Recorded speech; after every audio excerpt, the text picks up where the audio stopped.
सभी प्यारे बच्चों को मेरा नमस्कार। आज का सेशन होने वाला है कूलम्स लॉ पर और बेसिकली हम करने वाले हैं न्यूमेरिकल्स बहुत सारे। ठीक है, चालू करें। मेरे पटारे में है बहुत सारे सवाल, आज सब शानदार हैं और बहुत बढ़िया वैरायटी में लेकर के आया हूं आप लोगों के लिए। एक एक करके सारे क्वेश्चन को निपटाते हैं। और भाई एक मिनट, वीडियो चालू हो जाए। चालू तो खैर हो चुका है। आप प्लेयर के सेटिंग में नीचे जो प्लेयर की सेटिंग है उसमें स्पीड को बढ़ा लो भाई। और मैं तो कहता हूं अगर और बढ़ा सकते हो तो और बढ़ा लो, या तो ये कर लो, ये मेरा सुझाव रहेगा।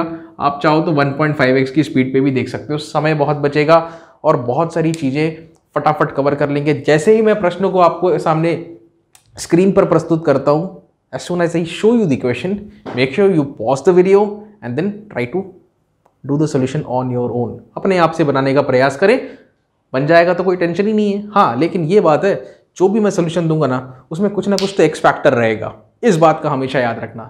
ठीक है, ऐसा नहीं कि इक्वेशन बना दिए सॉल्व कर दिए, ये मैथमेटिक्स नहीं है, फिजिक्स है। तो कुछ ना कुछ फिजिकल एनवायरनमेंट से जोड़कर हर क्वेश्चन में, सिंपल हो या मुश्किल हो, कुछ ना कुछ तो मैं एक अलग एक्स फैक्टर हर क्वेश्चन में आपको बताऊंगा, जिससे कि आगे के प्रश्न या आप अलग से भी कोई अनसॉल्व प्रॉब्लम करते हैं तो बच्चों आपको उसमें भी बहुत आसानी होगी। स्पीड बढ़ाए कि नहीं बढ़ाए तो बढ़ाओ। चलो चलो चलो, बढ़ा लो। अरे यार ये डस्टर कहाँ है? एक मिनट बच्चों, सारी चीज़ें व्यवस्थित कर लें। ओके, तो भाई मेरे हिसाब से आप लोगों ने स्पीड बढ़ा लिया है। अब हम लोग आगे बढ़ते हैं।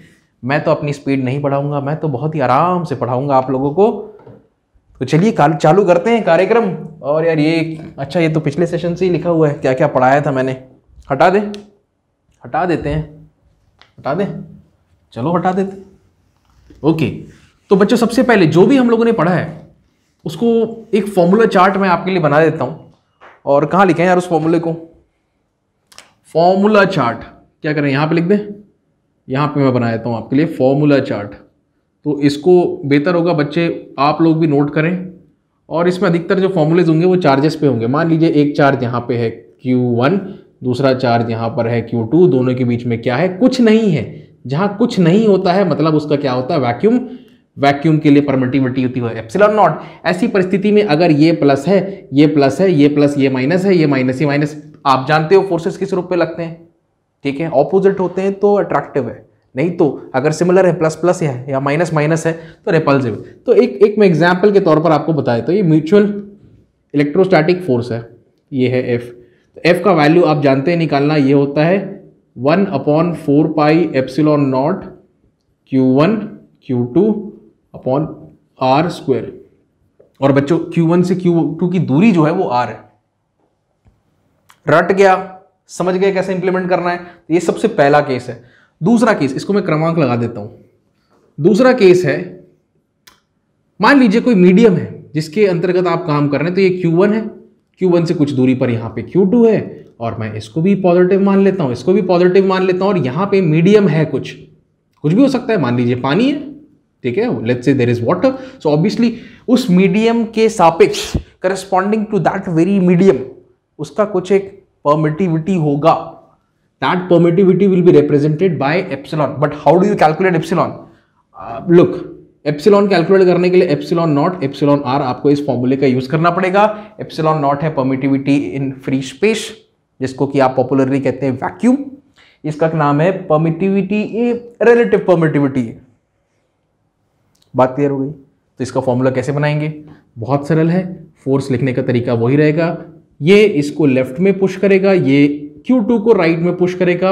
Magnitude is going to be same, that's why दोनों एक दूसरे को पुश कर रहे हैं, that's why we call it mutual force. तो ये कितना हो जाएगा?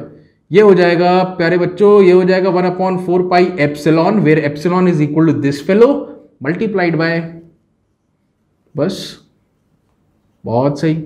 इसको मॉड के अंदर रखेंगे, हमेशा याद रखें यहाँ पे प्लस ही रहेगा। ठीक है, तो ये है फॉर्मूला चार्ट। अब मेरे ख्याल में सवाल बना सकते हैं हम। और सबसे पहला सवाल देखिए, मैं तो नोट्स रेफर करता हूं, बेहतर होगा। और एक एक करके सारे क्वेश्चंस हम करते जाएंगे। आपको स्क्रीन पे वहां दिखाई देगा, ये दिखा तो चलो पढ़ लो पहला क्वेश्चन। और ये वैल्यूज है ना एप्सिलॉन नॉट की और के की, इसको एज अ होल के कहते हैं। मुझे लिख देना चाहिए था, सॉरी मैं लिख नहीं पाया, मैं भूल गया। के बराबर होता है 1/4 4 पाई एप्सिलॉन नॉट, जिसका वैल्यू होता है 9 इंटू 10⁹ न्यूटन मीटर स्क्वायर प्रति कूलम स्क्वायर। और वैसे ही एप्सिलॉन नॉट का वैल्यू होता है 8.85 इंटू 10⁻⁻12 है, इनवर्स मार दो, कूलम स्क्वायर प्रति न्यूटन मीटर स्क्वायर। खेल खत्म। बस इतना बच्चों आपने याद रखना है। अब सीधा सवाल बनाते हैं। तो हमारे पिटारे में जो पहला सवाल है, ओके, क्वेश्चन को बड़े प्यार से पढ़ते हैं। हमेशा प्यार से क्वेश्चन को पढ़ा करो, जल्दबाजी में बिल्कुल मत रहा करो। फिजिक्स पढ़ने का मौका आपको 11वीं में मिलेगा, 12वीं में मिलेगा, और जितना अच्छी फिजिक्स आप पढ़ सको उतना अच्छा है आपके लिए। तो मैं बड़े प्यार से पढ़ता हूं। स्पीड बढ़ा लिए हो, बढ़ाए हो कि नहीं? बढ़ा लो, स्पीड बढ़ा लो, नहीं तो बोलोगे सर आप बहुत स्लो हैं। हाँ भाई, हम तो स्लो हैं, क्या करें। ठीक है, मैं बड़े प्यार से पढ़ता हूं। The electrostatic force of repulsion between two positively charged ions carrying equal charges is 3.7 into 10⁻⁹ Newton. दो पॉजिटिवली चार्ज्ड आयंस है, मान लीजिए ये है, ये भी प्लस चार्ज है, नेट पॉजिटिव चार्ज है, इसमें भी कोई नेट पॉजिटिव चार्ज है। अच्छा, इन दोनों के बीच में दोनों पॉजिटिव है, तो जाहिर सी बात है ये इसको इधर पुश करेगा, ये वाला इसको इस तरफ पुश करेगा, right? And with some force F, let's see that the magnitude of this force also has been given to us। कितना है बच्चों ये फोर्स? तो ये फोर्स हमें दिया रखा है 3.7 इंटू 10⁻⁻, क्या दिया यार, -9 न्यूटन। बहुत ही तुच्छ फोर्स है, बहुत ही छोटा सा वैल्यू है, बहुत ही छोटा वैल्यू है। इन दोनों के बीच की दूरी जो है बच्चों, यहां से लेके यहां तक की जो दूरी है, ये है 5 आर्मस्ट्रॉन्ग। तो मैं इसको लिखता हूं, देखिए ये जो दूरी है ना, R है, मान लो ये कितना है, 5 आर्मस्ट्रॉन्ग। आर्मस्ट्रॉन्ग मतलब होता है 10 की घात -10, 10 to the power -10। So you can essentially write this as 5 into 10⁻⁻10 metres. तो ये R का वैल्यू भी आपको दे रखा है। फिजिक्स के न्यूमेरिकल जब आप बनाते हैं ना, जितना हो सके, मैं जानता हूं आप फटाफट सॉल्व कर सकते हो, इक्वेशन बना सकते हो, कर सकते हो, लेकिन उसको चित्र बना के सॉल्व करा करें, प्रश्न को सम्मान दिया करें, ठीक है? ऐसा पढ़ा करो। ओके, तो ये दिया हुआ है, हमें क्या कैलकुलेट करना है? तो हमसे ये पूछ रहा है कि how many electrons are missing from each ion. हमें पता लगाना है कि how many electrons are missing from each ion. सीधी सी बात है, हमारा ऑब्जेक्टिव है कैलकुलेट करना कि भाई नंबर ऑफ इलेक्ट्रॉन्स कितने। इसको एक और तरीके से लिख सकते हो आप बोल सकते हो अगर ये पॉजिटिव चार्ज है, पॉजिटिव चार्ज मान लीजिए, पहले ये न्यूट्रल है, तो इलेक्ट्रॉन, जाहिर सी बात है यहां से इलेक्ट्रॉन्स हैं जो जंप करके दूसरे बॉडी पे चले गए हैं, ठीक? तो यहां पे क्या क्रिएट हो गया, एक नेट पॉजिटिव चार्ज क्रिएट हो गया। ओके, तो आपको ये बताना है कि कितने इलेक्ट्रॉन्स जंप किए। ओके, तो एक इलेक्ट्रॉन अगर जंप करता है तो उससे एक पॉजिटिव चार्ज क्रिएट होता है 1.6 इंटू 10⁻⁻19 कूलोम का। अगर दो इलेक्ट्रॉन जंप करते हैं तो एक पॉजिटिव चार्ज क्रिएट होता है, इसमें 2 से मल्टीप्लाई कर दो तो 3.2 इंटू 10⁻⁻19 कूलोम का। और अगर 3 इलेक्ट्रॉन रहते हैं तो ये बनता है प्लस में 16×3 = 4.8 इंटू 10⁻⁻19 कूलम का। तो ये आपको बताना है, ये संख्या कितनी है ये बतानी है आपको, कितने इलेक्ट्रॉन जंप करके दूसरे बॉडी में गए, हमको ये बताना है। तो जाहिर सी बात है, अगर हम ये पता लगा पाए कि भैया कितना चार्ज है इसमें, अभी फिलहाल चार्ज कितना है, अगर मैं ये पता लगा पाऊँ तो मेरा काम आसान हो जाएगा। तो ये जो कहानी मैंने आपको बताई है ना बच्चों, इसी को हम क्या कहते हैं, वी कॉल दिस क्वांटाइजेशन। पूरा नहीं लिख रहा हूं, क्षमा करें, इसको कहते हैं हम क्वांटाइजेशन, ठीक है? तो हमारा ऑब्जेक्टिव क्या है, नंबर ऑफ इलेक्ट्रॉन्स कैलकुलेट करना। अब इसको थोड़ा सा मैं मिटाता हूं, मिटाऊं कि नहीं मिटाऊं? अरे नहीं मिटाता, छोड़ो। तो क्वांटाइजेशन है, क्या होता है, Q बराबर एनी, नंबर ऑफ इलेक्ट्रॉन्स निकालने हैं। नंबर ऑफ इलेक्ट्रॉन्स मतलब क्या हो जाएगा, Q अपॉन E। तो हमारा अब नया ऑब्जेक्टिव क्या हो गया, हमारा नया ऑब्जेक्टिव हो गया किसको कैलकुलेट करना, Q कैलकुलेट करना। दोनों सिमिलर पॉजिटिव आयंस है, इधर भी कितना है Q है, इधर भी कितना है Q है, क्या है, पॉजिटिव Q। पॉजिटिव Q, बहुत सही, कुछ ना कुछ चार्ज तो होगा, वो चार्ज पता लग जाएगा, उसको यहां पे फिट करो। इलेक्ट्रॉन, एक इलेक्ट्रॉन पे चार्ज कितना होता है, 1.6 इंटू 10⁻⁻19, प्लग इन करो और gate the value of N। So damn easy. अब आपने कैलकुलेट करना है Q, कैसे करोगे, अरे बड़ा आसान है, ये है ना F, ये हमारी सहायता करेगा। तो हम जानते हैं यहां पे फोर्स ऑफ रिपल्जन आएगा, तो बच्चों कितने का आएगा, यहां पे आएगा K Q1 Q2 divided by R²। तो फोर्स कितना है, 3, किधर गया 3.7 इंटू 10⁻⁻9, बहुत अच्छे, 3.7 इंटू 10⁻⁻9 ये फोर्स। K का वैल्यू कितना होता है बच्चों, वहां से रेफर कर लीजिए, 9 इंटू 10⁻9, Q1 Q2 दोनों में Q है, Q Q Q Q मिलके Q square divided by R square. अच्छा R स्क्वायर है, R का वैल्यू कितना है 5 आर्मस्ट्रॉन्ग है, ये मीटर्स में, तो हो गया सॉल्व। बहुत ही प्यारा सा मासूम सा इनिशियल लेवल बेबी लेवल का क्वेश्चन है। धीरे धीरे आप देखोगे ये तो बेबी वर्जन है, इसके बाद हम लोग प्रो वर्जन में भी जाएंगे कूलम्स लॉ पर, ठीक है। Don't worry, all the different varieties of questions from the easy level to the toughest level will be covered, don't worry. बस आपने इसको सॉल्व कर लेना है और Q का वैल्यू कितना आ जाएगा ये मैं आपको बता देता हूं। चेक कर लो भाई आपके आंसर्स। Q का वैल्यू आ रहा है 3.2 इंटू 10⁻⁻⁹, ये क्योंकि चार्ज से बात कर रहे हैं हम लोग तो यहाँ पे आएगा कूलम। आपने कैलकुलेट करना था नंबर ऑफ इलेक्ट्रॉन्स, तो यार आंसर तो दिख गया आपको, ये देखिए इतना चार्ज है, मतलब कितने इलेक्ट्रॉन है, 2 इलेक्ट्रॉन है। संतुष्ट नहीं हूं, अच्छा तो फॉर्मूले में रख लो यार, मेरा क्या है, ये देखो Q का वैल्यू कितना है 3.2 इंटू 10⁻⁻⁹ डिवाइडेड बाई एक इलेक्ट्रॉन का charge 1.6 into 10⁻⁻⁹। On solving this equation obviously this is going to be 2। So सीधी सी बात है, सीधी सी बात ये है कि ये एक बॉडी था, इसमें से कितने इलेक्ट्रॉन निकल गए, एक निकला तो 1.6 इंटू 10⁻⁻⁹ हुआ, 2 निकला जैसे ही तो टोटल चार्ज इसमें कितना सेटअप हो गया, टोटल चार्ज सेटअप हो गया 3.2 इंटू 10⁻⁻⁹ कूलम का। क्यों कितने इलेक्ट्रॉन निकल चुके हैं, 2 इलेक्ट्रॉन। ऐसा भी अगर देखने में मजा नहीं आ रहा है तो एक इलेक्ट्रॉन ऐसा, एक इलेक्ट्रॉन ऐसा, ये है कहानी क्वेश्चन की। इससे ज्यादा रियलिस्टिक हम नहीं हो सकते। नोट कर लो, कर लो नोट, पॉज कर लो, नोट कर लो। चलो हो गया, अब मैं मिटा देता हूं इसको, ठीक है। अब अगले प्रश्न की ओर चलते हैं। बहुत सुंदर यार, ये जो कैलकुलेशन है ना, ये तुम लोग जानो, अब कैलकुलेशन का पार्ट ये मैं नहीं बता रहा। फिजिक्स के बीच में ज़्यादा मैथमेटिक्स घुसाना ठीक नहीं है, ठीक है। वो कैलकुलेशन अब आप लोग जानो। अगला प्रश्न किस पर आधारित है, तो अगला प्रश्न है स्क्रीन पर, ये रहा। ओके, तो यहाँ पे पिथ बॉल्स के बारे में बात हो रही है। चार्ज सेंसिटिव बॉल होता है, इसके बारे में मैंने हल्की सी चर्चा की थी मेरे ख्याल में लेक्चर 2 में। और अगर इसके पहले के वीडियोस नहीं देख रखे हैं तो भाई देखो, देखने बड़े ज़रूरी हैं। एकदम स्मूथली आप न्यूमेरिकल्स बनाओगे ना, ये मेरा वादा है। चलिए तो क्वेश्चन पढ़ते हैं। अ फ्री पिथ बॉल ए, हाँ भाई एक पिथ बॉल है, उसका नाम क्या है, उसका नाम है ए। तो ये कौन सा क्रमांक है भाई, एग्जाम्पल 2। सबसे पहले तो मैं देखो हर क्वेश्चन में मैं बनाऊंगा चित्र। तो यहाँ पे एक पिथ बॉल है, क्या है ये, what is this, this is a pith ball and it's a, right. हवा में है ये, अभी ऐसा मान लो आप।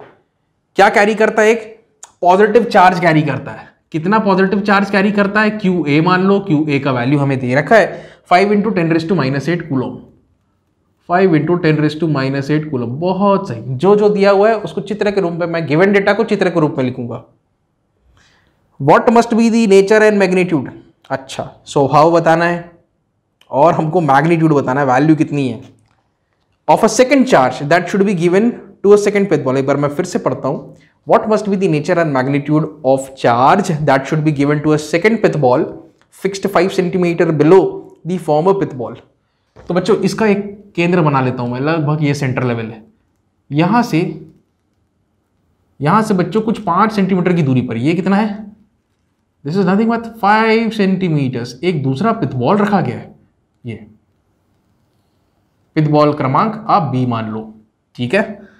अब कितने दूर नीचे, 5 सेंटीमीटर नीचे, below the forward ball so that the upper ball is stationary. ये बॉल कैसा रहना चाहिए, स्टेशनरी।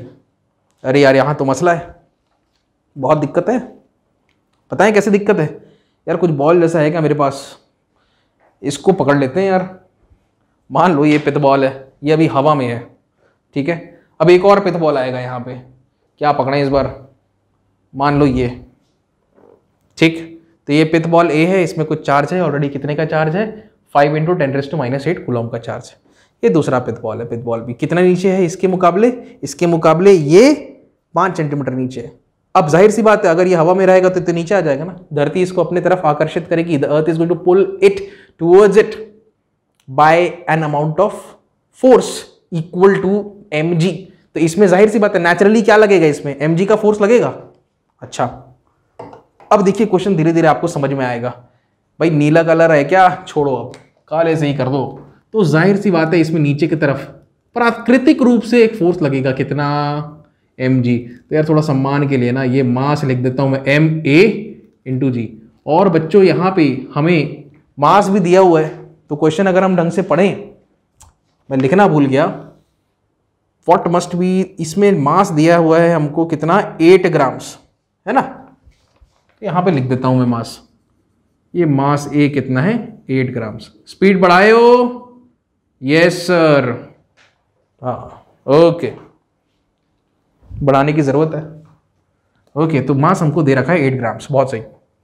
तो नेचुरली इसमें ये फोर्स लगेगा।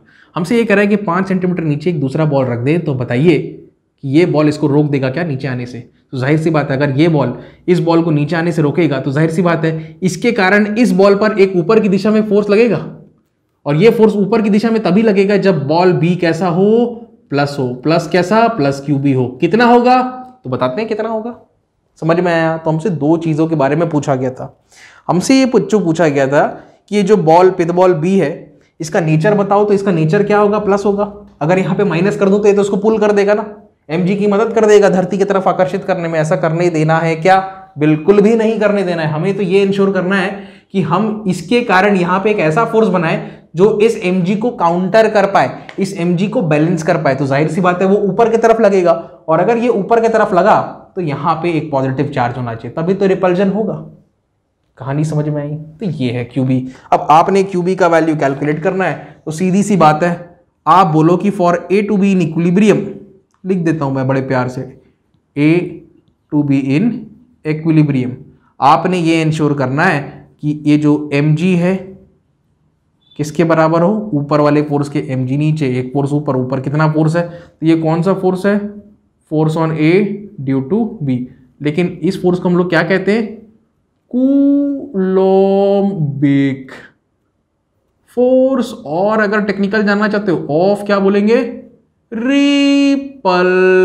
बहुत सुंदर हो गया।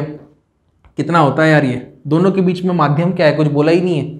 मान लो, क्या मानोगे, वैक्यूम है मान लो। तो वैक्यूम अगर है तो के कितना रहेगा, 10⁻⁹ इंटू 10⁻, अरे मैं वैल्यूज भूल जाता हूं, क्षमा करें, 9। तो k हो गया, Q1 Q2, तो Q1 कितना है, 5 इंटू 10⁻⁸। Q2 मतलब QB, के Q1 Q2, के Q1 Q2 अपॉन r², दोनों के बीच की दूरी 5 सेंटीमीटर, तो 0.05 हो जाएगा। 5 सेंटीमीटर मतलब बच्चों कितना, 5 सेंटीमीटर। सी बोले तो सेंटी बोले तो 10⁻⁻², और मीटर तो 5 इंटू 10⁻⁻² मतलब 5/100 मीटर। मतलब 5 को 100 से भाग करो, कितना आएगा, 0.0। समझ गए तुम लोग, समझदार हो, ठीक है। अब आपने यहाँ पे मास की वैल्यू रखनी है। अब आप मास का वैल्यू कितना रखोगे, 8 ग्राम्स। तो बच्चों मुझे क्षमा करें, मैं फिर से इक्वेशन नहीं लिखने वाला, मैं सीधा यहीं पे हिसाब किताब कर दूंगा। ये ग्राम्स में दिया हुआ है, इसको किलो में कन्वर्ट करोगे तो 8/1000 किलो हो जाएगा, गुणा जी का वैल्यू। अब आप तो धरती में हो ना, कोई दूसरे ग्रह में तो हो नहीं, चांद में तो हो नहीं, धरती में, तो जी का वैल्यू कितना रहेगा, 9.8 रहेगा। इस समीकरण को हल कर लेना, try to solve this equation, and if you happen to do so you are going to get the value of QB as, बताते हैं कहां है, 4.36 इंटू 10⁻⁻⁷। तो ये प्लस में आएगा, हमको पता है, 4.36 इंटू 10⁻⁷। एक बार फाइनल चेक, 4.36 इंटू 10⁻⁷ कूलम आएगा। मतलब ये है कि अगर बी पे आप इतना चार्ज रखते हो तो ये जो हवा में लटका है, तो ये जीवन भर कहाँ लटके रहेगा, हवा में ही लटके रहेगा, क्योंकि उसका जो mg है उसको इसका electrostatic force of repulsion balance कर देगा। नोट कर लो, मैं थोड़ा सा पानी पीता हूं, नोट कर लो। डायग्राम जरूर बनाना, कई बार बच्चे डायग्राम नहीं बनाते, ये ऐसा मत करना भाई, पढ़ो तो अच्छे से पढ़ो।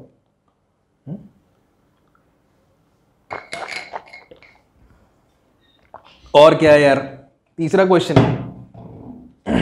थोड़ा सा मैकेनिक्स लगने वाला है अगले क्वेश्चन में, थोड़ा सा सेंट्रीपिटल फोर्स का कॉन्सेप्ट आएगा, देखोगे। चलो बता दें, okay, let's kick off with example 3। Alright, बहुत सुंदर, मजा आएगा आपको फिजिक्स की क्लास में, आपको बता रहे हैं, लेक्चर को पूरा देखो, खुद से भी ट्राई करो और जो सोल्यूशन मैं बता रहा हूं उस पर भी नजर दौड़ाओ। जैसे मैंने बोला, कुछ ना कुछ हमेशा एक्स्ट्रा मिलेगा आपको, राइट। रोचक तत्व हर एक प्रश्न में मैं ढूंढ के निकालूंगा, आपको बस उसे देखना है।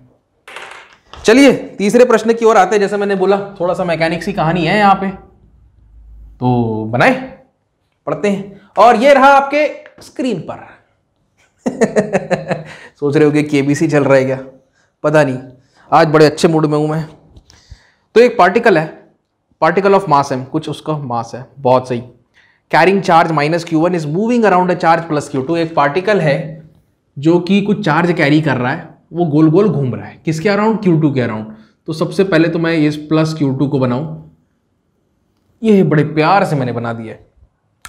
इसके अराउंड एक पार्टिकल है, वो कुछ इस प्रकार से सर्कुलरली घूम रहा है, बहुत बढ़िया। तो यहां पे उस पार्टिकल को बनाते हैं, हाँ ठीक है। और बच्चों ये जो पार्टिकल है ना, इस पे जो चार्ज है वो कितना है, माइनस Q1, एम आई राइट, ओके। और इसका कुछ मास है, इसका कुछ मास है, तो बच्चों इसके मास को हम कहते हैं m, ऐसा कह लो आप, ठीक है, हो गया। स्पीड बढ़ाए कि नहीं, मेरे को बार बार पूछना पड़ता है, क्या करें, नहीं बढ़ाओगे तो अपना समय खराब करोगे, ठीक है। कम से कम 1.25, mind that, okay. Now these two have been separated by some distance and this distance is let's say r। ये दे रखा है आपने क्वेश्चन में, circular path of radius r। हमें ये बताना है, prove that the period of revolution of charge Q1 minus Q1 about plus Q2। ये जो पीरियड ऑफ रेवोल्यूशन है आपको ये प्रूव करना है। शो बहुत लंबा चौड़ा कुछ दिया हुआ है, t पीरियड ऑफ रेवोल्यूशन मतलब एक चक्कर खाने में कितना समय लगेगा, हमें ये बताना है। तो बता देंगे यार, कोई दिक्कत नहीं, समय तो निकालना है, थोड़ा सा मैकेनिक्स है इसमें। है अंडर रूट लगाओ पहले, okay. 16 pi cube epsilon not, 16 pi cube epsilon not m r cube, और क्या है, डिवाइडेड बाय, बहुत लंबा चौड़ा है ये, Q1 Q2। बट टेंशन मत लो, हर चीज को सिंप्लीफाई कर देंगे, ब्रेक डाउन कर देंगे। देखिए ये पूछा है आपने, ठीक है भाई। कई लोग सोच रहे होंगे अरे सर इतना भारी भरकम टर्म है, कैसे करेंगे हम, कर लेंगे यार, टेंशन मत लो। जो बेसिक्स है ना उसको क्लियर रखो, अब बताते हैं आपको बेसिक्स, ठीक है। तो कहानी कुछ ऐसी है, ये गोल घूम रहे हो आप, घूम गए, तो मान लीजिए अरे क्रिकेट का फील्ड है, मान लो क्रिकेट फील्ड है और ये रस्सी है, बाउंड्री है, अब बाउंड्री पे चलना चालू किए, वापस यहीं पे आ गए, ऐसा है मान लो। तो आपने दूरी कितनी तय की, दूरी कितनी तय की, तो ये दूरी कितनी होती है, उसकी परिधि होती है, that means its perimeter, technically called as circumference. तो सर्कमफ्रेंस कितनी होगी, 2 पाई r होगी। तो इतनी दूरी तो आपने तय करनी है, ठीक है।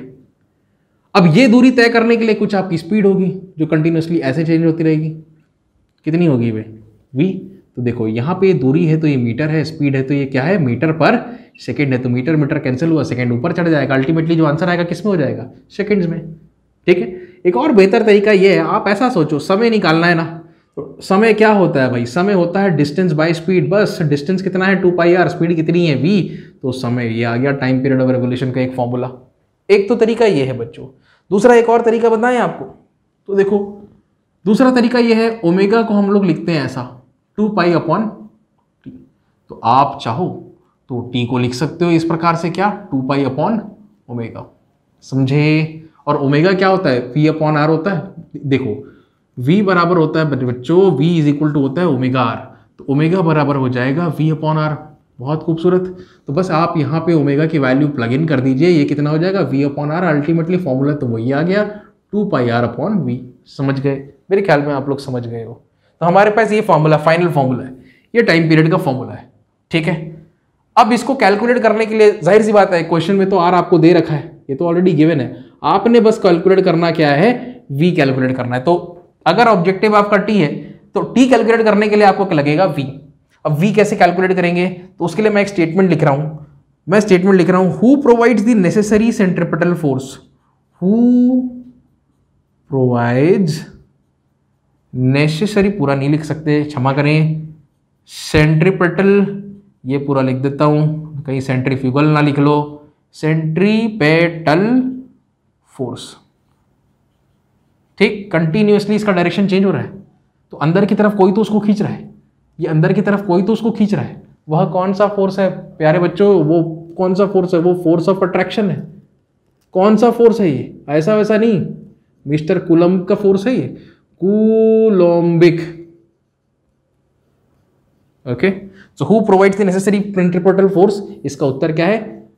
Coulombic force of repel of attraction है ये, कूलोम्बिक फोर्स ऑफ अट्रैक्शन। बस आपने इस इक्वेशन को बस वैल्यूज प्लग इन करनी है। सेंट्रीपिटल फोर्स जो होता है बच्चों, ये होता है mv²/r।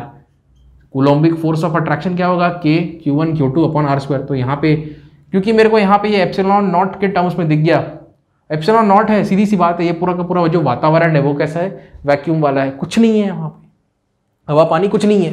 अगर हवा होता तो कुछ और करते। और वैसे भी हवा का एप्सिलॉन नॉट और वैक्यूम का एप्सिलॉन नॉट काफी नजदीक है। एक बार एनसीईआरटी रेफर करना, वाटर का भी मिल जाएगा। कूलम्बिक फोर्स ऑफ क्या लिखा है? अरे मैं खुद ही भूल गया, अट्रैक्शन। ओके, ढंग से तो लिखो यार, कैसे समझ में आएगा बच्चों को। अच्छा, तो ये हो गया K 1/4πε0, ये हो गया Q1 Q2 /r²। बहुत सुंदर। आपने कैलकुलेट करना है V का वैल्यू, तो उसको मैं यहाँ पे करता हूँ, ये यहाँ पे करता हूँ। V का वैल्यू अच्छा आएगा तो ये अंडर रूट में, देखिए R इधर जाएगा तो ये R नीचे बचेगा, ठीक है। दूसरा V का वैल्यू सीधा लिखते हैं, चलो कितना? अंडर रूट में, and let's do this way. Q1 Q2 ऊपर रहना है, ठीक है। R जो ऊपर जाता है वो नीचे से कैंसिल हो जाएगा, नीचे एक R बचेगा, तो नीचे क्या बचेगा? 4πm∈0r लिखता हूं मैं, एक बार चेक कर लेंगे। नीचे बचेगा 4πm∈0r और ऊपर क्या बचेगा? Q1 Q2। एक बार मैं मिला लेता हूं अपने नोट से। Let's see, we are moving in the right track. Q1 Q2/4πε0mr। बहुत सही, बहुत सुंदर। बस आपने ये वैल्यू उठा के रख देनी है बच्चों, यहाँ पे रख देंगे तो आपका आंसर आ जाएगा टाइम पीरियड का। चलो मैं रख के दिखा देता हूं। ऊपर में क्या है? 2πr, नीचे क्या आएगा? ये पूरा टर्म आएगा। अब ये जब नीचे आएगा तो इसका खुद का एक डिनोमिनेटर जो ऊपर चले जाएगा, तो ये कुछ ऐसा बन जाएगा बच्चों, 4πε0mr /Q1 Q2। बस इसको थोड़ा सा फाइन ट्यून करना है, थोड़ा सा सजावट करनी है। 2π मतलब, अब देखिए इसको आप अंदर घुसाइए, कैसे अंदर लेके जाएंगे? स्क्वायर करके अंदर लेके जाओ, तो 2 बन जाएगा, 4 अंदर गया, 4 से टकराया, 16 बन गया। तो ये मैं लिखता हूं यहाँ पे अंडर रूट में, ये बन गया 16। पाई अंदर जाएगा तो पाई स्क्वायर बनेगा, और यहाँ पाई से टकराएगा तो बन जाएगा पाई क्यूब। बहुत सुंदर। आर अंदर जाएगा तो आर स्क्वायर बन जाएगा, आर के साथ टकरा के आर क्यूब बन जाएगा, तो इसको ε0m r³ लिखते हैं, और डिवाइडेड बाय तो वो है ही Q1 Q2। बहुत खूबसूरत। जरा चेक कर लो, 16 π³ ε0mr³ Q1 Q2, खेल खत्म। समझ में आया? वीडियो पॉज करो और नोट करो। Check check check check check check check check check.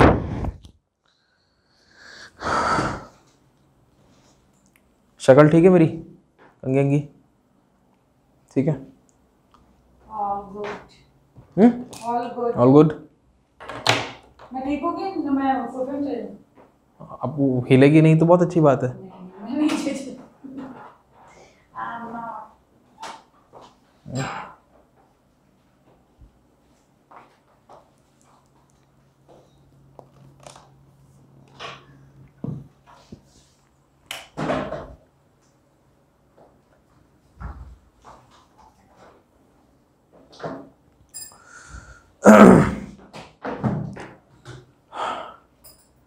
चलिए भाई, 3 सवाल हो गए,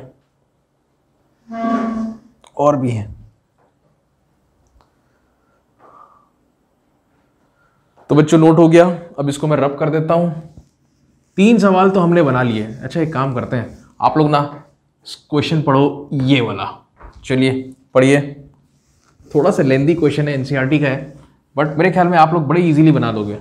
तो क्वेश्चन को अच्छे से पढ़ लो, वीडियो को पॉज कर लो, और फिर उसको बनाने का प्रयास करो।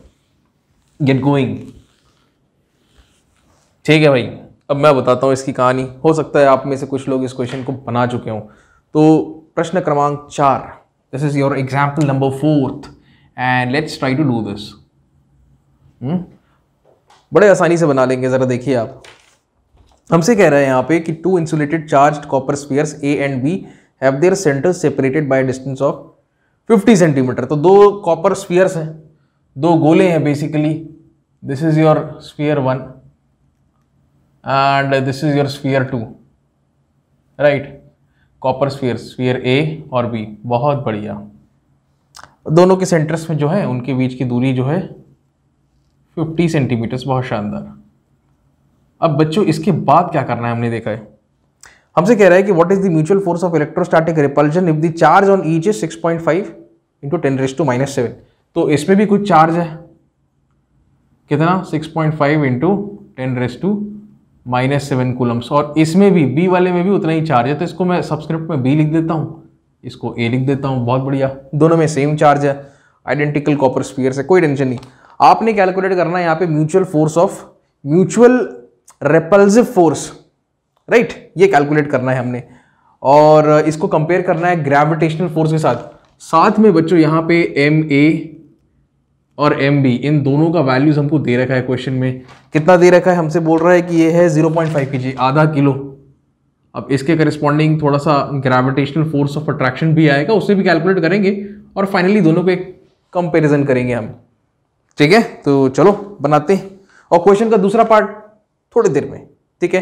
पार्ट 1 पहले कर लेते हैं, या क्या नाम दिया है मैंने, पार्ट A नाम दिया है। इसको पहले अच्छे से कर लेते हैं ना, तमीज से।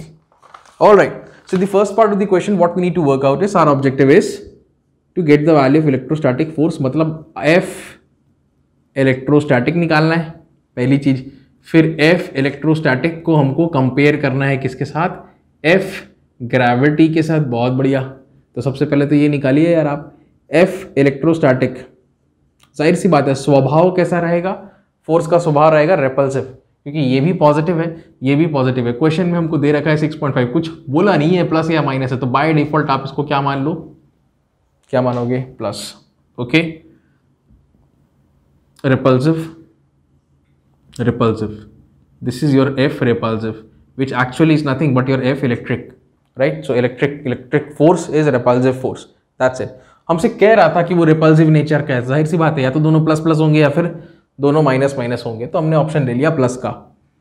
अब देखें बच्चों, यहाँ पे हमें क्या करना है, ये कैलकुलेट करना है। तो सीधी सी बात है, फॉर्मूला लगना है K Q1 Q2 by R square.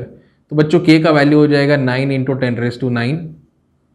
QA और QB दोनों सेम है, तो इसको मैं ब्रैकेट लगा के 6.5 इंटू 10⁻⁷ लगा के इसको स्क्वायर करके डिवाइडेड बाय 50 सेंटीमीटर है। तो बच्चों आपको इसको कन्वर्ट कर लेना है मीटर्स में, तो ये हो जाएगा 0.5, ठीक है। और इसका कर दो आप स्क्वायर। अब यहाँ से आपको इलेक्ट्रिक फोर्स की वैल्यू मिल जानी है। ये कितनी मिलेगी ये मैं आपको बता देता हूँ। F इलेक्ट्रोस्टैटिक, ये आ जाएगी वैल्यू, कितनी आई, 0.015, बहुत ही तुच्छ, बहुत ही छोटी सी वैल्यू आ रही है, 0.015।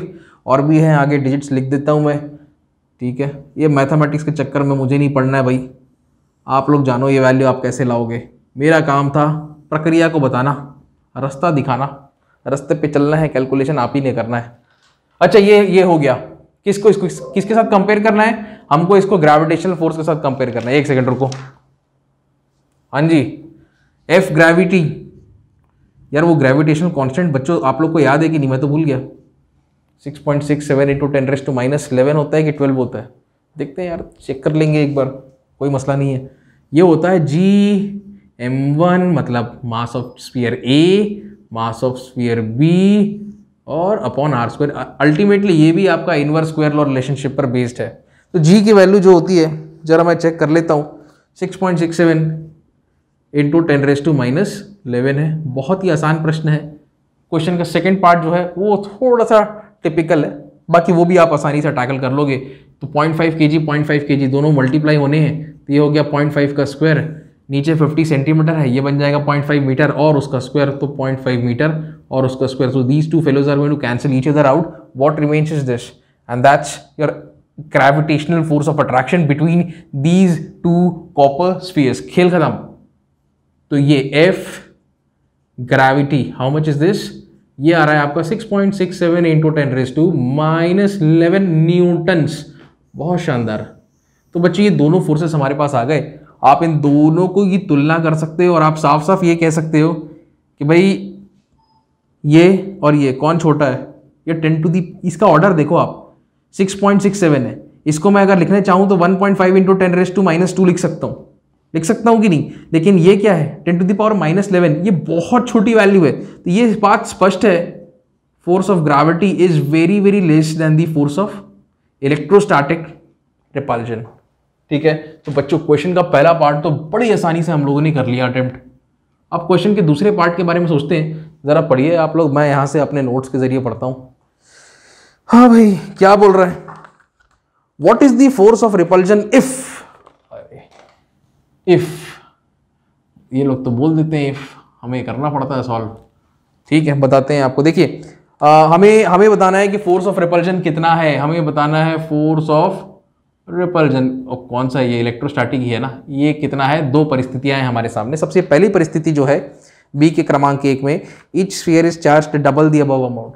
तो यहाँ पे जो भी चार्ज था उसका डबल कर दिया गया है और डिस्टेंस बिटवीन देम हाफ कर दिया गया है। तो ये 2qa और 2qb हो गया, और ये जो डिस्टेंस r थी, इसको जो हम r बोलते हैं, ये आधी हो गई r/2। तो इसको निकालना बड़ा ही आसान है बच्चों। ये मैं आपको करके दिखाता हूँ। F रिपल्जन, ये नया वाला कैसे आएगा जरा देखिए। k का k लिख दीजिए आप, चार्ज डबल हो गया, 2qa लिख दो आप, 2qb लिख दो आप, ठीक है, डिवाइडेड बाय r, और जो डिस्टेंस है इन दोनों के बीच में वो हाफ हो गई। तो बच्चों ये कितनी हो जाएगी, r/2 and its square. Quite simple. आपको इस इक्वेशन ने सॉल्व करना है। कैसे करेंगे आप जरा देखो। ये हो गया 4, ठीक है, ये 2 इंटू 2 कितना हो गया, 4 हो गया, और ये 4 हो गया, 4 कितना हो गया, 16 k qa qb upon r²। अगर आप ज़रा ध्यान से देखो, ये वैल्यू का आपको ऑलरेडी पता चला है। ये आपको पता है कितनी है, k qa qb दोनों मल्टीप्लाई करके ये हो गया r का स्क्वायर। बिल्कुल सही, ये वैल्यू के बारे में आपको पता है। ये कितना है, 0.01521। आपको सीधा क्या करना है, यहाँ पे 16 को गुणा करना है 0.01521 के साथ, और आपको यहाँ पे रिपल्जन फोर्स मिल जाएगा। ये कितना आएगा जरा मैं देखता हूं। तो बच्चे ये आएगा 0.24, लगभग 0.24। ठीक है, बहुत आसान था। दूसरा करें तो क्वेश्चन का जो पार्ट बी है उसका सेकंड पार्ट में क्या पूछा है, अब जरा ये देखते हैं। The two spheres are placed in water. अच्छा, इन दोनों को कहाँ रख दिया गया है, पानी के अंदर। मान लो ये पूरा का पूरा जो अरेंजमेंट है इसको उठा करके हम लोगों ने पानी के अंदर रख दिया, तो जाहिर सी बात है पानी में जो फोर्स का इफेक्ट है वो थोड़ा सा कम हो जाता है। उस इफेक्ट को जांचने के लिए जिस पैरामीटर का हम उपयोग करते हैं उसे कहते हैं हम रिलेटिव परमिटिविटी। याद आया कि नहीं, पिछला लेक्चर देखा है? अरे नहीं देखा है तो जाके देखो, नीचे डिस्क्रिप्शन में लिंक मिल जाएगा, लेक्चर 3। ठीक है, तो क्या करना है, इसको पानी के अंदर रख देना है। तो इसमें मैं लिख देता हूं अरेंजमेंट इन, पूरी की पूरी व्यवस्था को उठा करके हमें रख देना है पानी के अंदर, और पानी के लिए रिलेटिव परमिटिविटी का वैल्यू है 80। तो फोर्स भी उसी अनुसार छोटा हो जाएगा। अभी आप, मैं क्या बोल रहा हूं अभी आपको समझ में आएगा। तो देखिए ये है, आपको निकालना है इलेक्ट्रोस्टैटिक फोर्स ऑफ रिपल्जन इस व्यवस्था के लिए। आप लगाओगे k q1। अच्छा k कैसे, k तो डायरेक्ट मैं जो यूज करता हूं वो वैक्यूम के लिए 9 × 10⁹। तो यहां तो अब वैसा नहीं कर सकते, तो यहां क्या कर सकते हैं बच्चों, जरा इस बात पे ध्यान दें। 1/4πε0 होता है अगर वैक्यूम का केस है, और 1/4πε0 को ही हम लोग क्या लिखते हैं, क्या लिखते हैं 9 × 10⁹। यहां पे क्या करेंगे, यहां पे लिखेंगे एप्सिलॉन। ठीक है, multiplied by QA multiplied by QB divided by r²। बहुत बढ़िया। लिखने का तो तरीका ही है, अगर वैक्यूम का केस है तो यहाँ ε0 आ जाएगा, और ये पूरी की पूरी वैल्यू किसके बराबर हो जाएगी, 9 × 10⁹ के बराबर। ठीक है, लेकिन यहाँ पे तो जो व्यवस्था है उस पूरे को उठा करके पानी के अंदर रख दिया गया है। हम क्या करेंगे बच्चों, यहाँ पे एप्सिलॉन को लिखने का एक और तरीका है। देखिए εr, ठीक, रिलेटिव परमिटिविटी, ये होता है एप्सिलॉन डिवाइडेड बाय ε0। अगर आप इसको देखोगे तो एप्सिलॉन बराबर क्या हो जाएगा, ε0 ε r। बस इस वैल्यू को हमने प्लग कर देना है यहाँ पे। तो ये बहुत ही आसान बन जाएगा 1/4 pi epsilon naught epsilon r q a q b divided by r square. ठीक है, अब देखिए कौन सी वैल्यू आपको पता है, ऑलरेडी मैं बता रहा हूं, ये हमको पता है, ये जो वैल्यू है ये हमको ऑलरेडी पता है। 1/4 पाई एप्सिलॉन नॉट होता है के, जिसका वैल्यू है ये, क्यू ए क्यू बी को मल्टीप्लाई करोगे तो ये आएगा, आर स्क्वायर मतलब ये है, ये पूरी वैल्यू कितनी है 0.0152 आया। अब आपने क्या करना है, मतलब हम ये जो कैलकुलेट कर चुके हैं, ये देखिए मैंने कहा 0.01 और क्या है 521 डिवाइडेड बाय क्या है एप्सिलॉन आर, तो आपको पता है एप्सिलॉन आर कितना है वो 80। खेल खत्म है, आंसर मैं बताऊं, अरे बता दें 1.9 इंटू 10⁻⁻⁴। लो भाई नोट करो, 1.9 इंटू 10⁻⁻⁴ न्यूटन्स, ये आ गया हमारा दूसरा आंसर। शानदार क्वेश्चन था। फर्स्ट पार्ट तो व्हाट्स बहुत ही आसान था, सेकेंड पार्ट थोड़ा सा टिपिकल था, कभी चार्जेस के वैल्यू को डबल कर दिया, कभी डिस्टेंस बिटवीन द चार्जेस को आधा कर दिया। यहाँ पे तो पूरे के पूरे व्यवस्था को ही उठा करके क्या किया इसने, पानी के अंदर डाल दिया। तो जाहिर सी बात है फोर्स की वैल्यू भी कुछ एक पर्टिकुलर फैक्टर से कम हो जाएगी, और वो फैक्टर क्या है, इलेक्ट्रिकल परमिटिविटी है। समझ में आया? नोट करो यार, पॉज करके नोट कर लिया करो बीच बीच में। चलिए भाई अब अगले प्रश्न की ओर आगे बढ़ते हैं, और आप लोग तब तक मैं जब तक मिटाता हूं आप लोग पढ़ो प्रश्न 5। ओके पढ़े, चालू करें? ठीक है भाई, तो आप लोग वहां पे मेरे ख्याल में आप लोगों ने अभी तक क्वेश्चन पढ़ लिया होगा। अब जरा मैं पढ़ता हूं, और जो भी डेटास दिए हुए हैं उनको एक बढ़िया सा चित्र बना के डेटास को प्रस्तुत करते हैं। तो यहां पे हमारे पास है दो equally charged identical metal spheres A और बी, जो कि एक दूसरे को रिपेल कर रहे हैं। कितने फोर्स से ये भी हमको दे रखा है। ठीक है, तो दो देखो ये लिखना पड़ेगा, सिमिलरली दोनों सिमिलर हैं, मतलब एक दूसरे के कॉपी हैं, और इक्वली चार्ज्ड है। तो जितना चार्ज ए में है बच्चों एग्जैक्टली उतना ही चार्ज बी में रहेगा। ये चार्ज ये ए में, ए स्फीयर ए है, और बच्चों दूसरा स्फीयर यहाँ पे बी है। सेम सेम दिख नहीं रहा है ना, फिर से बना देते हैं, लगभग गोला सेम बनना चाहिए। है बन गया, चलो काम चल जाएगा, भावनाओं को समझो। हाँ भाई, दोनों क्या कर रहे हैं, एक दूसरे को रिपेल कर रहे हैं। ए बी को राइट हैंड साइड में पुश करेगा, बी जो है ए को बच्चों लेफ्ट हैंड साइड में पुश करेगा। ये फोर्स एफ है और ये भी फोर्स एफ है। तो क्वेश्चन में हमें एफ का वैल्यू ऑलरेडी दे रखा है। एफ का वैल्यू कितना दिया हुआ है, तो बच्चों एफ का वैल्यू दिया हुआ है 2 × 10⁻⁵। इसको कहाँ लिखें, यहाँ पे लिख दें, एफ इज इक्वल टू 2 × 10⁻⁵। बहुत ही छोटा सा वैल्यू है फोर्स का। अच्छा, a third identical metal sphere uncharged, एक तीसरा स्फीयर आता है पिक्चर में, अब उसका नाम है सी। जैसे यहाँ पे ए और बी है ना, उसका नाम रहेगा सी। अच्छा, तो ये भी आइडेंटिकल है, उसका भी साइज या डायमेंशन बिल्कुल इन्हीं के जैसा है। उसको हम लोग ए के साथ टच कराते हैं, तो जाहिर सी बात है क्या होगा, यहाँ पे टच करा दिए कंडक्शन हो जाएगा। तो जितने भी चार्जेस पहले ए में थे अब वो इक्वली डिस्ट्रीब्यूटेड हो जाएंगे, ए और सी दोनों को मिला करके। अब जरा सोच के देखिए बच्चों, ए में कितने थे, इसमें ऑलरेडी कितने चार्जेस हैं। देखिए फिर से मैं एक बार क्वेश्चन पढ़ रहा हूं, 2 सिमिलरली इक्वली चार्ज्ड। तो अगर बच्चों ए में क्यू है तो बी में भी कितना रहेगा, क्यू रहेगा, क्योंकि इक्वली चार्ज्ड बोला। अब ये जो है हमारे पास, दिस इज योर अरेंजमेंट 1, ये पहली व्यवस्था है।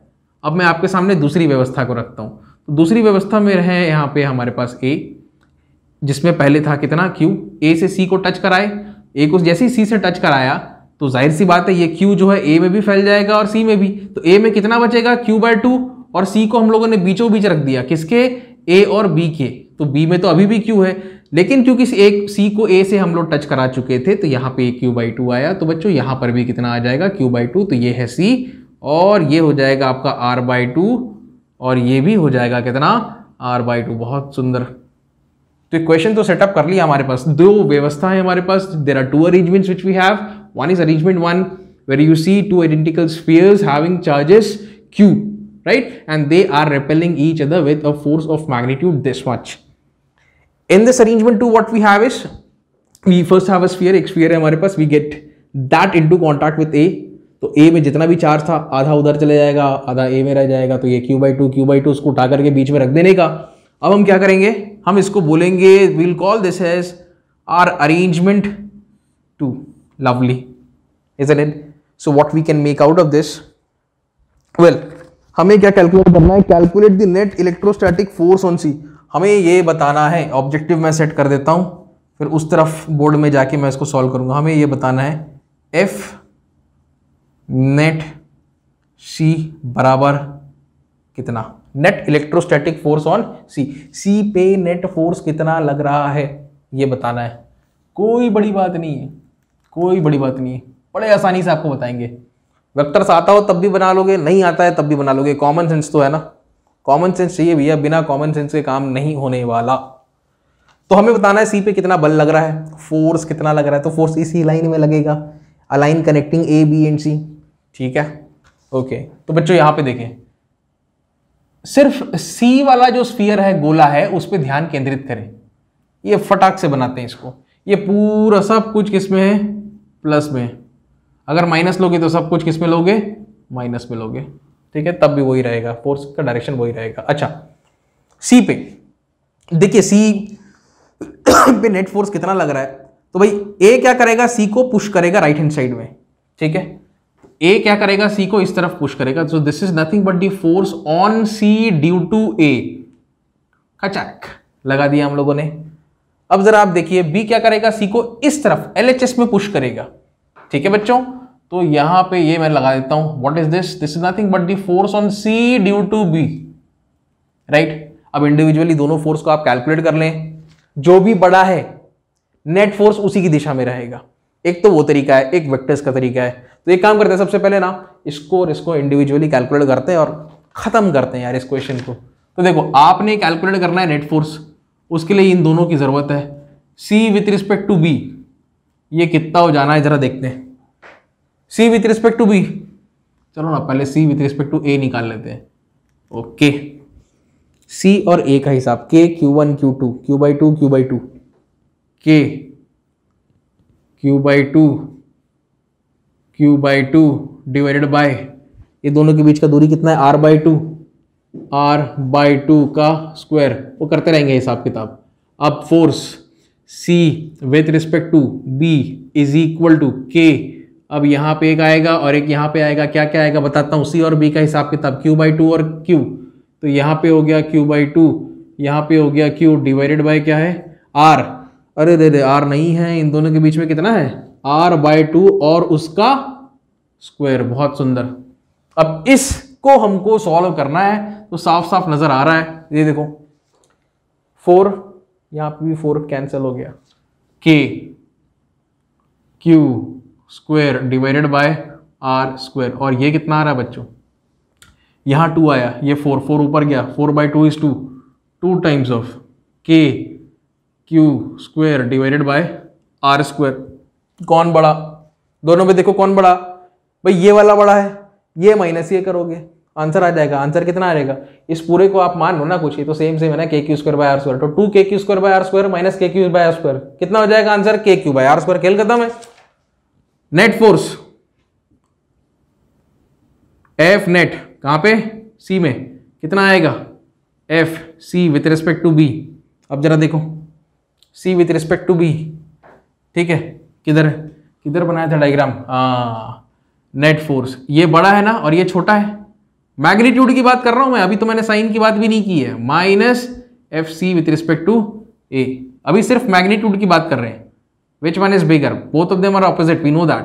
अगर इसको आप पुट करोगे तो ये कितना आएगा, के q square by r square, ठीक। लेकिन इसका डायरेक्शन क्या रहेगा, इसका डायरेक्शन रहेगा टुवर्ड्स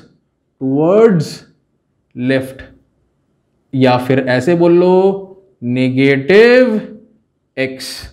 ये तरीका भी सही है। देखो यार, मेरा जो अप्रोच है ना बच्चों, मेरा जो अप्रोच है उसको मैं ऐसे लिखता, मैं इसको अगर बनाता तो थोड़ा सा वेक्टर अप्रोच फॉलो करता। हमें कैलकुलेट करना है नेट फोर्स अलोंग सी, तो भाई फोर्स तो x की दिशा में रहता है, या पॉजिटिव x या नेगेटिव x। तो जो भी इस तरफ है मैं इसको लिखता पॉजिटिव, तो मैं लिखता f c with respect to a i cap, ठीक है। और ये इस तरफ जा रहा है तो हम क्या करेंगे, यहाँ पे f C with respect to b अब आप इसको देखो, f c with respect to b, ये कहाँ जा रहा है? इस तरफ जा रहा है, नेगेटिव एक्स के डायरेक्शन में जा रहा है, तो उस वक्त कौन सा यूनिट वेक्टर आएगा? ये आएगा। तो यहाँ पे माइनस आई कैप लिखना चाहिए, तो माइनस के लिए मैं यहाँ पे माइनस का साइन लगा देता हूँ। मेरे ख्याल में अब काफ़ी चीज़ें क्लियर हो गई। इसको आप सॉल्व कर लो, सॉल्व कर लो, बिल्कुल बिल्कुल ये वैल्यूज पुटअप कर लो। सी ए में कितना आएगा? किधर गया? ये वाला आएगा माइनस ये ट्वाइस वाला, तो आंसर तो माइनस में ही आएगा। माइनस में कितना? माइनस में k q square by r square और ये आई कैप। खेल खत्म, यही आंसर है। आंसर का मतलब ये है, इसका मैग्नीट्यूड जो है नेट फोर्स का, अगर आप देखोगे जो भी फोर्स लग रहा है कौन से डायरेक्शन में लग रहा है? ये पॉजिटिव एक्स है और ये नेगेटिव एक्स है, ठीक है। तो कौन से डायरेक्शन में लग रहा है? नेगेटिव एक्स के डायरेक्शन में लग रहा है। तो नेट फोर्स बच्चों एफ नेट सी डायरेक्शन में कितना लग रहा है? इसका मैग्नीट्यूड मैं बता रहा हूं, ये लग रहा है k q square by r square. Direction क्या है? LHS, इसीलिए मैंने यहाँ पे क्या लगाया? I cap. वो भी ऐसा ऐसा आई कैप नहीं, नेगेटिव आई कैप। खेल खत्म, ठीक है। चलो इसको नोट कर लो। ओके, अब क्वेश्चन नंबर 6 पे आते हैं। ये थोड़ा सा टिपिकल हो सकता है ना, तो बड़े ध्यान से देखना है आपको। और यहाँ पे इक्विलिब्रियम का कॉन्सेप्ट जो है, अब आपको मैं उसका परिचय करवाता हूँ इक्विलिब्रियम के कॉन्सेप्ट का आपके साथ। तो क्वेश्चन नंबर 6, तो आप लोग तब तक इसको पढ़ो यहां से। क्वेश्चन नंबर 6, लवली, मैं भी पढ़ता हूं। Two identical charges q capital q, so there are two charges. छोटे छोटे चार्जेस बनाते हैं यार, अब फालतू बड़े बड़े बना रहा था मैं। ये मैंने क्यू लिखा, दूसरा यहां पे मान लो ये भी क्यू है। अच्छा, कैपिटल क्यू लिखना है, सॉरी, ये capital Q, let's write it as capital Q. Are kept at a distance r from each other, इन दोनों को एक दूसरे से कितने दूरी पर रखा गया है? आर के दूरी पर रखा गया है। बहुत बढ़िया। अच्छा, एक तीसरा charge Q is placed on the line joining. एक काम करते हैं ना, ये है R, ठीक। एक तीसरे चार्ज को, इन दोनों को हम जिस लाइन से जोड़ रहे हैं, इसी लाइन में कहीं ना कहीं एक तीसरा चार्ज को रखा गया। उस तीसरे चार्ज, ठीक है, उसकी मैग्नीट्यूड कितना है? उसका छोटा क्यू है। तो मान लो यहां पे मैं रखता हूं उसको, कितना मैग्नीट्यूड है इसका? छोटा क्यू। कितने दूरी पर रखते हैं तो हमको नहीं पता, वही तो पता करनी है। तो ये दूरी कितनी है? आप मान लो x है। ओके, फिर से पढ़ते हैं। टू आइडेंटिकल चार्जेस, ठीक है, टू आइडेंटिकल चार्जेस, ओके, कितने डिस्टेंस पे? r डिस्टेंस पे। A third charge q is placed on the line joining q and q। Third charge is small q, right. अब such that all the three charges are in equilibrium. Question में एक condition को हमने follow करना है बच्चों। वो condition क्या है? All charges are in equilibrium. बहुत बढ़िया, सारी चार्जेस इक्विलिब्रियम में रहना चाहिए। मतलब अगर कोई इस पोजीशन में है तो वो इधर या इधर नहीं जाना चाहिए, कोई भी उसमें नेट फोर्स नहीं होना चाहिए। अगर नेट फोर्स नहीं होना चाहिए, इसका मतलब क्या? मैथमेटिकल इंटरप्रिटेशन ये कहता है नेट फोर्स 0 रहेगा सब में, इधर भी इधर भी इधर भी। तो एक काम करते ना यार, इसको कुछ बोलते हैं नाम से, A B और इसको हम कह देते हैं C, ठीक है जी। अब आगे बढ़े, ठीक है। तो आपने कैलकुलेट करनी है इक्विलिब्रियम की कंडीशन बेसिकली।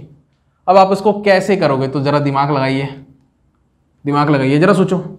इस सबको इक्विलिब्रियम में रखना है। चलते हुए एक काम करते हैं, लेट्स स्टार्ट छोटे वाले से चालू करते हैं। हम लोग छोटे क्यू से स्टार्ट करते हैं। तो छोटे क्यू पे हम लोग बात कर रहे हैं, मान लो वहां पे एक बॉडी है C, ठीक है, C है। ये कब इक्विलिब्रियम में रहेगा? तो C will be in equilibrium, C will be in equilibrium. कब इक्विलिब्रियम में रहेगा ये? व्हेन, जब A इसको अपनी तरफ पुल करेगा और B भी अपनी तरफ पुल करेगा। ऐसी परिस्थिति में यहां पे कौन सा चार्ज रहेगा? माइनस। आप ऐसा भी कह सकते हो कि सर उल्टा भी तो हो सकता है। हाँ भाई, बिल्कुल भी हो सकता है। अगर C को मैं मान लूँ माइनस, तो C पे क्या लगेगा? देखो, C का अगर मैं माइनस लगा लूँ तो F force on C due to A लगेगा इस तरफ, ये अट्रैक्ट हो जाएगा A की तरफ। और अगर C पे नेगेटिव है तो B भी क्या करेगा? उसको अट्रैक्ट करेगा। तो वहां पर भी एक फोर्स लगेगा F C with respect to B इस तरफ लगेगा। कब? जब मैं सी पे एक नेगेटिव चार्ज लूँ, कितना मैग्नीट्यूड का, छोटा क्यू का। अब मैं मान लो बच्चों सी पे एक चार्ज लेता हूं पॉजिटिव, कितना, छोटा क्यू। ऐसी परिस्थिति में देखिए क्या होगा, ये क्या करेगा, इसको रिपेल करेगा, पुश करेगा दाएं तरफ, तो ये हो जाएगा force on C with respect to A. देखिए डायरेक्शन चेंज हो गया पूरा हिसाब किताब। और यहां पे क्या हो जाएगा, बी इसको इस तरफ पुश करेगा, force on C with respect to b, force on C with respect to b, खेल खत्म। ये सारे के सारे वेक्टर्स हैं। अल्टीमेटली आप कोई भी कंडीशन फॉलो करो, दोनों में से कोई भी फॉलो करो, ठीक है। अभी फिलहाल के आगे की बात अलग है, आगे तो हमको बताना है कि इसमें से सी जो है वो प्लस है कि माइनस है, वो हमको बताना है, ठीक है। अभी फिलहाल के लिए फॉर दिस कंडीशन, राइट, तो आप क्या बोल सकते हो, ये दोनों कैसे रहेंगे बच्चों, इक्वल रहेंगे। अगर सी को इक्विलिब्रियम में रहना है तो उस पे लगने वाले जो फोर्सेस हैं ए के द्वारा बी के द्वारा दोनों इक्वल और ऑपोजिट होने चाहिए।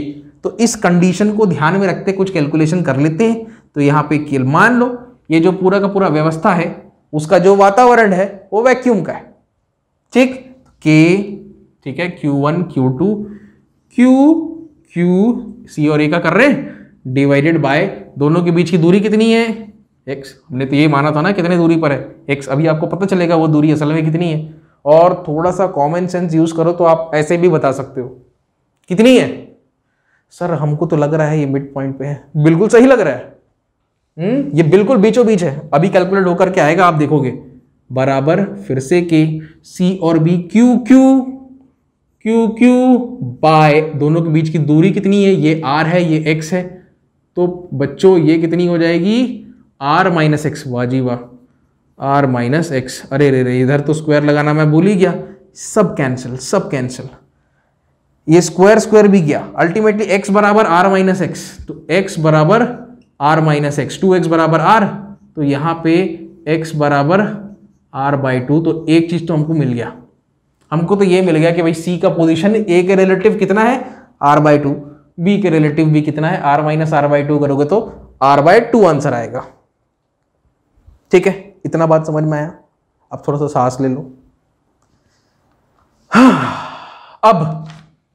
अब मैं बताता हूं यहां से आपको दो अप्रोचेस, इसको ज्यादा सीरियसली लेने का नहीं, ये सिर्फ सिखाने का ये मतलब था, ये दोनों सही नहीं है, ठीक है, इसमें से एक ही कंडीशन सही होगी। इसको बताने का ये मतलब था जो भी फोर्स सी पे लगेगा इक्वल एंड ऑपोजिट, वो चाहे उसको माइनस बोल के लेने का या फिर प्लस बोल के, ठीक है। अच्छा क्या निकालना है यार, magnitude, sign and position of charge. So position of this charge q has been worked out. What is the magnitude, well एक काम करते हैं, हमने जैसे यहां पे स्टार्ट फ्रॉम क्यू, अब एक काम करते हैं यहां पे फोकस करते हैं हम लोग ए में, focus on charge A, charge A पे फोकस करिए, ठीक है, ये चार्ज ए है। अब जरा सोचो, यहां पे मैं आपको दो अप्रोच बताता हूं बच्चों, आप देखो यहां पे अप्रोच 1 और यहां पे अप्रोच 2। अप्रोच 1 में मैं लेता हूं सी को पॉजिटिव, क्या ले ले, पॉजिटिव ले ले। अप्रोच 2 में मैं लेता हूं सी को नेगेटिव। देखते हैं ऐसा करने से क्या होता है। हमको तो ये इंश्योर करना है कि सारे के सारे जो ऑब्जेक्ट्स हैं ए बी सी, गोले बोल लो, बॉडी बोल लो, जो मर्जी बोल लो, हर कोई अपनी जगह में स्थिर रहेगा, हर कोई इक्विलिब्रियम मेंटेन करेगा, क्योंकि प्रश्न में बोला ही है। फिर से पढ़ूं क्या,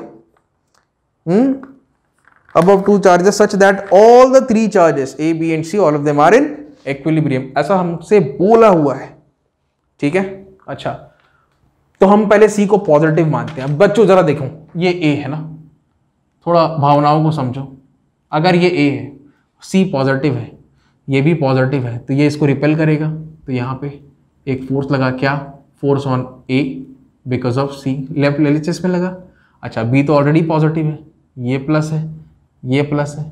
अभी मैंने Q को क्या माना, पॉजिटिव माना, तो Q इसको इधर पुश कर रहा है, B भी इसको इधर पुश करेगा, ठीक। तो ये कौन सा आ जाएगा फोर्स, एक और फोर्स आ जाएगा, force on A due to B। तो यार यहाँ पे तो क्या हो गया, दोनों तो नेट फोर्स बन गया ना, नेट फोर्स आ गया आपका F नेट A, और ये 0 के बराबर आएगा, कभी भी नहीं आएगा, इम्पॉसिबल केस। हाँ लेकिन यहाँ पे कुछ हो सकता है, गुंजाइश है यहाँ पे। देखिए अगर मैं C पे एक नेगेटिव Q मानूं, इसको माइनस मानूं, तो ये क्या करेगा, A को अपने तरफ अट्रैक्ट करेगा। तो अगर मैं इस गोले को मैं कहता हूं ये A है, तो ये इस तरफ अट्रैक्ट करेगा, force on A because of C, किधर, राइट हैंड साइड में। अब कुछ काम बन सकता है, देखो आप, ये तो कभी भी जीरो नहीं हो सकता, इसको सॉल्व करने से कुछ ना कुछ वैल्यू आना ही आना है, ठीक है। B क्या करेगा, इसको इधर पुश करेगा LHS में, B इस तरफ पुश कर रहा है, तो ये क्या है, force on A due to B। अब ये दोनों अगर इक्वल हो जाएंगे तो नेट फोर्स कितना हो जाएगा, तो देखो असल में कॉन्सेप्ट ये है कि FAB अगर इक्वल हो गया FAC के, मतलब force on A due to B, force on A due to B and force on A due to C, अगर ये इक्वल हो गए, इसका साफ साफ मतलब ये है कि भैया summation of all the forces, net force on A is equal to कितना है, 0 है। तो बिल्कुल फॉलो हो रहा है, इक्विलिब्रियम की कंडीशन है ये, ठीक है। इक्विलिब्रियम मतलब टोटल फोर्स उस बॉडी में कितना रहेगा, 0 रहेगा। बस अब आपको वैल्यूज प्लग इन करनी है। ये AB को देखो किधर गया, AB A B K Q Q, इधर देखो K Q Q by R square is equal to K AC, Q Q Q Q divided by ये दूरी कितनी है, R/2 का स्क्वायर। बस आपको इस इक्वेशन को सॉल्व करना है। This Q K done, this is R square and R square will also cancel out, what will remain is 4 ऊपर जाएगा, 4Q। तो Q बराबर यहां पे बच्चों निकल करके आ रहा है, Q बराबर Q/4। एक बार चेक करें ये, तो फाइनली आपने बोल सकते हो कि भाई इक्विलिब्रियम स्टेटस जो है वो हमने अचीव कर लिया है। चेक करना है, देखो A का इक्विलिब्रियम वर्कआउट किया है, C का इक्विलिब्रियम यहाँ पे वर्कआउट किया है, ठीक है, क्योंकि इक्वेशंस फॉलो किए हैं आपने इक्विलिब्रियम के। B का भी इक्विलिब्रियम हो जाएगा, कोई दिक्कत नहीं, चाहो तो चेक करके देख सकते हो। पॉइंट B के लिए भी आप यहाँ पर एक इधर फोर्स लगेगा, कौन लगाएगा, A लगाएगा B पे, दोनों पॉजिटिव है, force on B due to A, और C क्योंकि नेगेटिव है, ये वाला सही है ना बच्चों, ये वाला अप्रोच गलत है, क्योंकि नेगेटिव है ये इसको इधर पुल करेगा, force on B due to C। चाहो तो करके देख लो, इसको भी करके देख लो, आंसर इतना ही आना है। समझ में आया तो वीडियो को पॉज करो और नोट करो। चलो, तो लगभग 6 क्वेश्चंस अब हमारे हो चुके हैं, 7वें पे आते हैं। अब there are only 4 questions left and the difficulty level अब पिछले के मुकाबले थोड़ी सी ज़्यादा होगी। थोड़ा सा वेक्टर्स का कॉन्सेप्ट जो है वो आएगा आपको, दो तरीके में बताऊंगा, ग्राफिकल मेथड भी बताएंगे, एनालिटिकल मेथड भी बताएंगे, फिर आपकी मर्जी है आप कौन सा फॉलो करना चाहते हो, ठीक है। अब जो बंदे ये सोच रहे हैं कि सर हमें तो वेक्टर्स आता नहीं, अगर नहीं आता है तो उसको सीखिए। खैर पहले ये वीडियो देख लीजिए, फिर मेरे 11th क्लास की वीडियो देखना आप लोग, उसमें आपको वेक्टर्स के प्रॉब्लम्स मिल जाएंगे और बेसिक कॉन्सेप्ट जो है वेक्टर्स का, वेक्टर का पूरा जो मैथमेटिक्स है वो आपको सीखना बहुत ज़रूरी है, ठीक है। तो अगला क्वेश्चन ये रहा आपके स्क्रीन पर, देख लो भाई, पढ़ लो, मैं भी पढ़ता हूं, ठीक है। किसके बारे में बात हो रही है, 2 पिथ बॉल्स के बारे में बात हो रही है। तो बच्चों ये है प्रश्न क्रमांक 7 and we are talking about 2 pith balls each weighing 1 gram. दोनों का वजन कितना दिया है, 1 ग्राम का दिया हुआ है, ठीक। Suspended from the same point by means of silk thread 0.5 metre long, ठीक है। On charging the pith balls equally they are found to repel each other. दोनों को चार्ज कर देते हैं, दोनों एक दूसरे को रिपेल करते हैं, तो लटके हुए स्ट्रिंग के थ्रू, suspended by a string, so what will happen is they are going to repel each other, right, by applying some kind of force. कुछ तो फोर्स लगाएंगे तभी रिपल्जन होगा, ओके, और उसके कारण वो मूव करेंगे। अब मूव करते करते एक दूसरे से 0.2 मीटर की दूरी पर वो आ जाते हैं। हमें ये बताना है कि दोनों बॉल्स में चार्ज कितना है, ठीक है भाई। तो थोड़ा तो यहाँ पे मैकेनिक्स लगाना पड़ेगा बच्चों। कैसे करेंगे, देखिए, तो मैं यहाँ पे 2 स्टेटस इसके बना रहा हूँ। तो ये तो है आपका सीलिंग, मान लीजिए इस सीलिंग में से एक यहाँ पे पिथ बॉल लटक रहा, पिथ बॉल, इसको कुछ नाम दे दें हम लोग, चलो पहले इसका चार्ज लिख दो। दूसरा पिथ बॉल भी काफ़ी नज़दीक है, उसको मैं यहाँ पे बना देता हूँ, इसमें भी चार्ज कितना है, चार्ज Q है, बहुत सही। अब देखिए दोनों का वेट कितना दिया हुआ है, ये मैं मास लिख देता हूँ, वेट नहीं दिया हुआ है, ये मास एक्चुअली कितना है, ये 1 ग्राम। 1 ग्राम अगर मास है तो 0.001 kg होता है, 1/1000 कर लोगे उतना ही आएगा, ठीक है। स्पीड बढ़ा के रखो भाई वीडियो की। ये जो लंबाई है ये हमको दे रखी है 0.5 मीटर, 0.5 मीटर। तो बच्चों ये जो स्टेटस मैंने बनाया है अभी, ये बिफोर का है, ठीक, पहले। जैसे ही आप इसको चार्ज करेंगे तो परिस्थितियां कैसी बनेंगी वो मैं आपके सामने प्रस्तुत करता हूं, जरा इसको समझने का कोशिश करिए। सीलिंग तो वहीं का वहीं रहेगा, ये हो गया सीलिंग। अगर इसको मैं एक सेंटर लाइन मानूं तो सेंटर लाइन के हिसाब से ये दोनों के दोनों, ये और ये बच्चों, ये कुछ ऐसा हो जाएगा। एक पिथ बॉल इधर आ जाएगा, ये दोनों चार्ज हो चुके हैं तो क्या करेंगे, ये दोनों रिपेल करेंगे एक दूसरे को, and this is going to be somewhere precisely here. Charge Q mass आपको पता है। साथ में इन दोनों के सेंटर्स के बीच का जो डिस्टेंस है ये हमें क्वेश्चन में दे रखा है। कितना दे रखा है मैं चेक कर लेता हूं भाई। ये हमें दे रखा है 0.2 मीटर्स। ठीक है, आप खुद से भी लगा सकते हो इस क्वेश्चन को, आपकी मर्जी है। ठीक, पॉज कर लो और अपने से लगाओ। मैंने क्वेश्चन सेटअप करके दे दिया, ये बिफोर है और ये आफ्टर। वो टीवी में एडवर्टाइजमेंट आते हैं ना, पहले मैं दुबला था बिफोर, बाद में मैं मोटा हो गया। अरे उल्टा बोल दिया, पहले मैं मोटा था बाद में दुबला हो गया। अरे वो सब मत देखना, कभी वो सामान खरीदना मत। सब फालतू बात है, ऐसा कुछ नहीं होता। वर्कआउट करना पड़ता है, डाइट कंट्रोल करना पड़ता है, तभी कुछ होता है। एनीवे, तो देखिए अब इसको कैसे अप्रोच करना है हमको, हमें क्या कैलकुलेट करना है। मैं ऑब्जेक्टिव हमारा लिख देता हूँ, चार्ज ऑन दी बॉल। हमारा ऑब्जेक्टिव है, हमें पता करना है चार्ज ऑन दी बॉल। हो जाएगा, कोई दिक्कत नहीं है। बॉल में चार्ज कितना है ये हमें कैलकुलेट करके बताना है। देखिए एक काम करते हैं, ये जो बॉल है ना, इसको जूम करते हैं और इसको यहाँ पे अलग से बनाते हैं। ये जूम करके इस बॉल का मैं चित्र बनाता हूँ। जाहिर सी बात है, ये बॉल का सेंटर है, नीचे की तरफ एक फोर्स लगेगा हमेशा। ठीक, बॉल का कुछ एक द्रव्यमान है, ball is having some kind of mass, so corresponding to that mass ये mg हो गया। साथ में ये एक धागे से कनेक्टेड है, it is connected to a string. So इस डायरेक्शन में, this direction, this way. So ये क्या हो गया बच्चों, स्ट्रिंग में आ जाएगा तनाव। ठीक है, इसके अलावा अगर आप देखोगे यहाँ पे, अगर मैं इसको एक्सटेंड कर पाऊँ, इसको एक्सटेंड कर पाऊँ, तो यहाँ पे कुछ एक एंगल बन रहा है। What is this? This is nothing but theta. तो अगर वहाँ पे थीटा बन रहा है तो यहाँ पर भी एंगल कितना बनेगा, थीटा बनेगा। So what you can say is कि सर ये जो टी है, यहाँ पे जो एंगल बनाएगा ये बना रहा है थीटा। बहुत सही, जो हमको दिखते जा रहा है वो हम लिखते जा रहे हैं। इसके अलावा क्या कोई और फोर्स है, सोच पा रहे हो?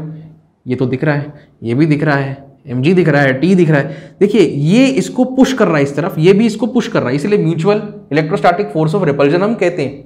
अब ये इसको पुश कर रहा है लेफ्ट में, तो हम तो इसका फ्री बॉडी बना रहे हैं। तो बच्चों यहां पे लग रहा है एक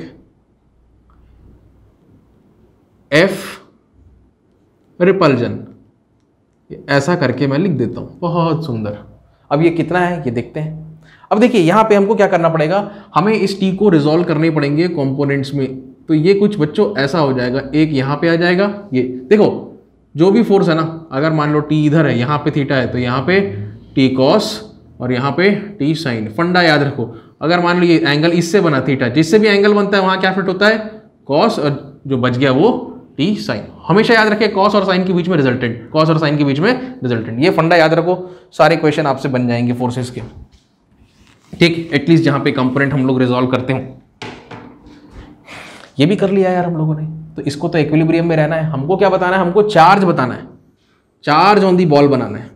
ठीक है, तो चार्ज निकालने के लिए ना बच्चों, तो चार्ज आता है इसके फॉर्मूले में, K Q1 Q2 bye r square. इस फॉर्मूले में चार्ज आता है। हमें कहीं ना कहीं F रिपल्जन को ही कैलकुलेट करना पड़ेगा, तभी काम बनेगा। तो देखिए मैं एक इक्वेशन आपको बना के दे रहा हूं, और इससे तो खैर इक्विलिब्रियम की कंडीशन है। दो इक्वेशंस हम बना सकते हैं। तो यहाँ पे ये हो जाएगा 2 में डिवाइड, यहाँ पे आ जाएगा टी कोसाइन थीटा, यहाँ पे आ गया टी साइन थीटा। अब अगर ये इक्विलिब्रियम में है तो अगर ये इक्विलिब्रियम में है तो हम क्या बोल सकते हैं, this force and this force equal and opposite, this and this equal and opposite. What we can basically write is, we can write t sin theta is equal to F repulsive, F R लिख रहा हूँ ना बच्चों, क्षमा करें पूरा नहीं लिखेंगे, और t cos थीटा बराबर हो जाएगा, ये ऊपर है नीचे की तरफ mg है, तो ये हो जाएगा mg के बराबर। इसको कह दो इक्वेशन 1, इसको कह दो आप इक्वेशन 2, और इक्वेशन 1 को 2 से आप डिवाइड कर दो, t cancel, sine by cos हो जाएगा tan, और यहां पर आ जाएगा F repulsive divided by mg। तो हमने इक्वेशन तो बना लिया है, अब हमने tan थीटा की वैल्यू फिट करनी है, FR की वैल्यू फिट करनी है, mg की वैल्यू पुट करनी है। इस पूरी इक्वेशन में एक ही अननोन बचेगा जो कि होगा चार्ज। ठीक है, सॉल्व करने के लिए बच्चों हमको इस ट्राइंगल पे ध्यान केंद्रित करना पड़ेगा। ये है कितना, दिस इज 0.5, ये 0.5, ये कितना है 0.1, बिल्कुल इसका ये 0.2 का आधा। तो कहानी कुछ ऐसी हो जाएगी। देखिए ये एक मैं ट्राइंगल यहाँ पे आपको बना के दिखाता हूँ दिस वे। तो ये हो जाएगा 0.5 मीटर्स, ये है 0.1 मीटर। अगर आप देखो कि ये लंबाई ये निकल के आएगा 0.5 का स्क्वायर माइनस 0.1 का स्क्वायर, और यहाँ पे ये जो एंगल निकल के आएगा ये आएगा थीटा। tan थीटा आपको साफ साफ दिखाई दे रहा है, परपेंडिकुलर बेस। ओके, तो यहाँ पे हम क्या लिख सकते हैं, इस इक्वेशन को सॉल्व करने के लिए 0.1 divided by perpendicular divided by under root of 0.5 का स्क्वायर माइनस 0.1 का square is equal to FR। थोड़ा देर रुक जाओ, 1/mg लिखता हूँ, m कितना है 0.001 इंटू 9.8 मल्टीप्लाइड बाय FR मतलब k Q1 Q2 by R square, k Q1 Q2 by R square. तो Q1 और Q2 दोनों Q के बराबर है, k 9 इंटू 10⁹ है। मैंने मान लिया कि ये पूरा का पूरा जो व्यवस्था है वो वैक्यूम में हो रहा है।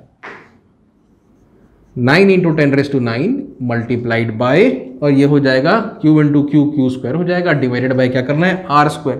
तो दोनों के बीच की दूरी कितनी है 0.2 और उसका स्क्वायर, 0.2 और उसका स्क्वायर। बच्चों आपने इस इक्वेशन को सॉल्व करना है, आपको पता चल जाएगा कि दोनों पिथ बॉल में कितना नेट पॉजिटिव चार्ज है। ठीक है, तो ये आ रहा है 9.42 इंटू 10⁻8, 9.42 -8 कूलम्स। नोट करिए भाई,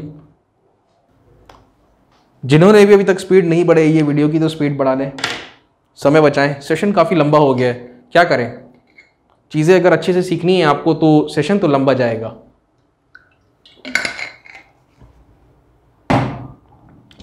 अगला बनाए, एक काम करो, इसके लिए तो यार मुझे ड्राइंग बनानी पड़ेगी। अगले जो क्वेश्चंस रहेंगे ना वहां पे लगेगा कॉन्सेप्ट सुपरपोजिशन प्रिंसिपल का और फोर्सेस का कॉन्सेप्ट आएगा, और तो आपका जो वेक्टर का ज्ञान है वो अच्छा होना चाहिए।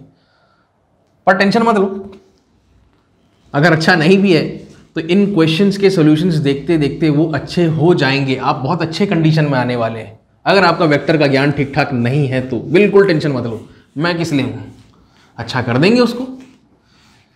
चलो भाई, अगला क्वेश्चन जो है क्या है यार, इसमें एक इक्विलेटरल ट्राइंगल है हमारे सामने, बनाए। कौन सा एग्जाम्पल है, दिस इज एग्जाम्पल 8 राइट। तो ये है हमारे सामने, ऐसा करके मैं बनाता हूं।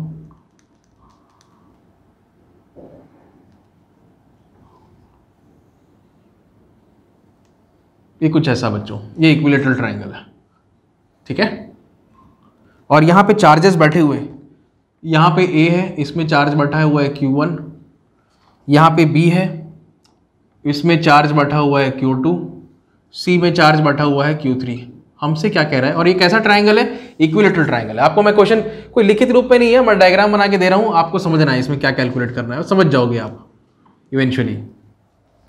देखिए इक्विलेटरल ट्राइंगल के तीनों कॉर्नर्स पे चार्जेस रखे हैं Q1 Q2 Q3, साथ में हमें यह भी बोल रखा है, ये सब भी गिवन है, मैं आपको गिवन डेटा दे देता हूं। आपको ये भी दे रखा है कि Q1 बराबर Q2 बराबर Q3 बराबर Q, इस बात का आपको ख्याल रखना है। ठीक, हमको बताना है कि यहाँ पे जो सेंट्रॉइड होगा ना, सेंट्रॉइड, इसको कुछ नाम दे दो, ओ नाम दे दिए, चलो ये कुछ इस प्रकार से जुड़ा रहेगा। ये सेंट्रॉइड पे अगर हम लोग एक चार्ज रखें, इसको दूसरे रंग से लिखते हैं, ये जिस चार्ज पे हमको ध्यान केंद्रित करना है उसको मैं लिख रहा हूं Q। इस चार्ज पे हमको बताना है लगने वाला फोर्स कितना है, हमको ये बताना है।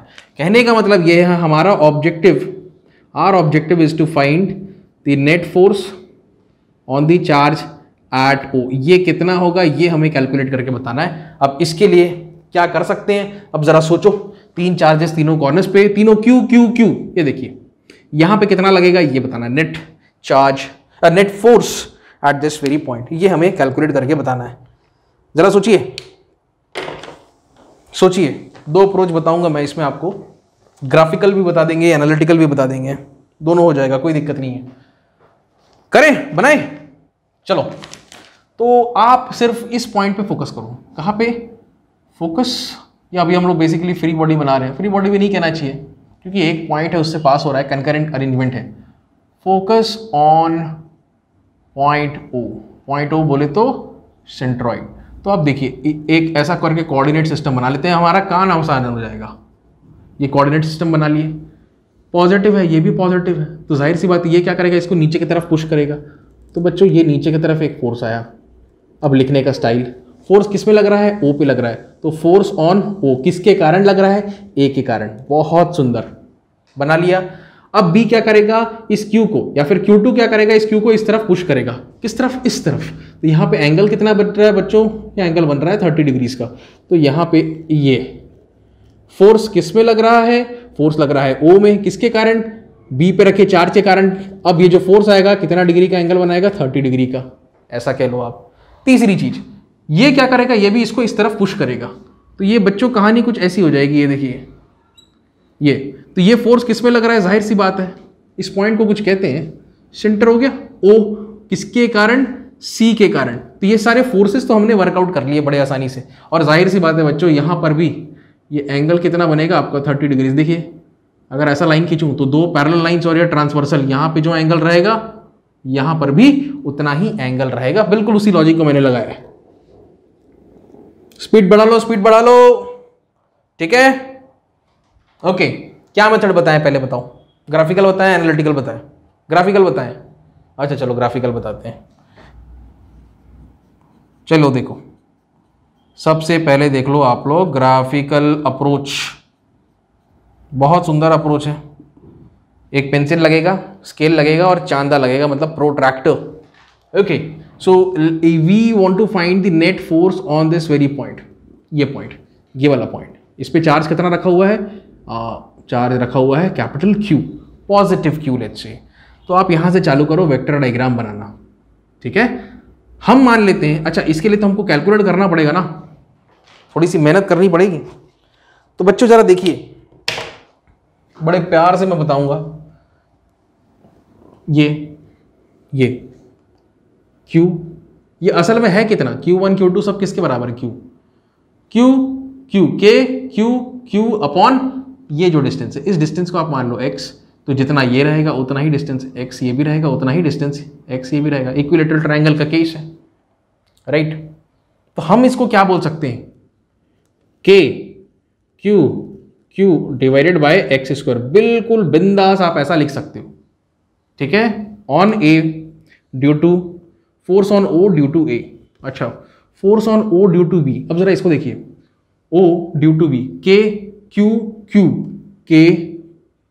Q divided by x square. अब यहाँ पे क्या लग रहा है, फोर्स इस तरफ लग रहा है, इस तरफ लग रहा है, ये पुश कर रहा है। ये दोनों के अरेंजमेंट के बारे में बात करते हैं, Q divided bye again x square. तो ये हो जाएगा Q divided by x square. तो आप एक चीज नजर डालो, ये सारे फोर्सेस की मैग्नीट्यूड सेम है, सबका मैग्नीट्यूड सेम है, और तीनों ऐसे डायरेक्शन में लग रहे हैं। अगर आप देखोगे तो तीनों के बीच में 120 का एंगल है, ये 90 है, 90 30 120, ये 90 है, 90 30 120, और यहाँ पे भी अगर इस पूरे को 180 मानो, 180 में से 30 गया और 30 गया, मतलब 60 गया, तो 120 बचेगा। इसमें तो रिजल्टेंट आएगा ही नहीं, इसमें कोई भी नेट फोर्स नहीं लगेगा। बताएं कैसे, तो थोड़ा सा इसमें ना पॉलीगॉन लॉ का कॉन्सेप्ट लगेगा। देखिए मान लीजिए एक पॉइंट पे ऐसे फोर्सेस लग रहे हैं, ये ऐसे करके आप यहाँ से चालू करते हैं। ये मान लो 3 न्यूटन है, ये 4 न्यूटन है, और ये 5 न्यूटन है। तो ये अगर 3 न्यूटन का है तो मान लो बिल्कुल इसी डायरेक्शन में हमने खींचा कितना लाइन, 3 सेंटीमीटर का लाइन। अब 4 न्यूटन इस तरफ जा रहा है तो यहाँ पे हम लोग खींच लिए कितना, 4 सेंटीमीटर का लाइन। 5 न्यूटन इधर जा रहा है तो हम खींच लिए इसको कितना, 5 सेंटीमीटर का लाइन। तो ये आपने तीनों बना लिए, 3 न्यूटन बना लिया, 4 न्यूटन बना लिया, 5 न्यूटन बना लिया। सो अब यहाँ पे हम बेसिकली क्या कर रहे हैं, 3 फोर्सेस के लिए हम लोग पॉलीगॉन ड्रॉ कर रहे हैं, और पॉलीगॉन का जो आखिरी साइड रहेगा ना, टेकन इन अपोजिट ऑर्डर, मतलब ये जो ऑर्डर रहेगा, ये आखिरी साइड, ये किसको शो करेगा, रिजल्टेंट को शो करेगा, ठीक है। तो इन तीनों का रिजल्टेंट इतना आएगा, और ये उसका डायरेक्शन रहेगा।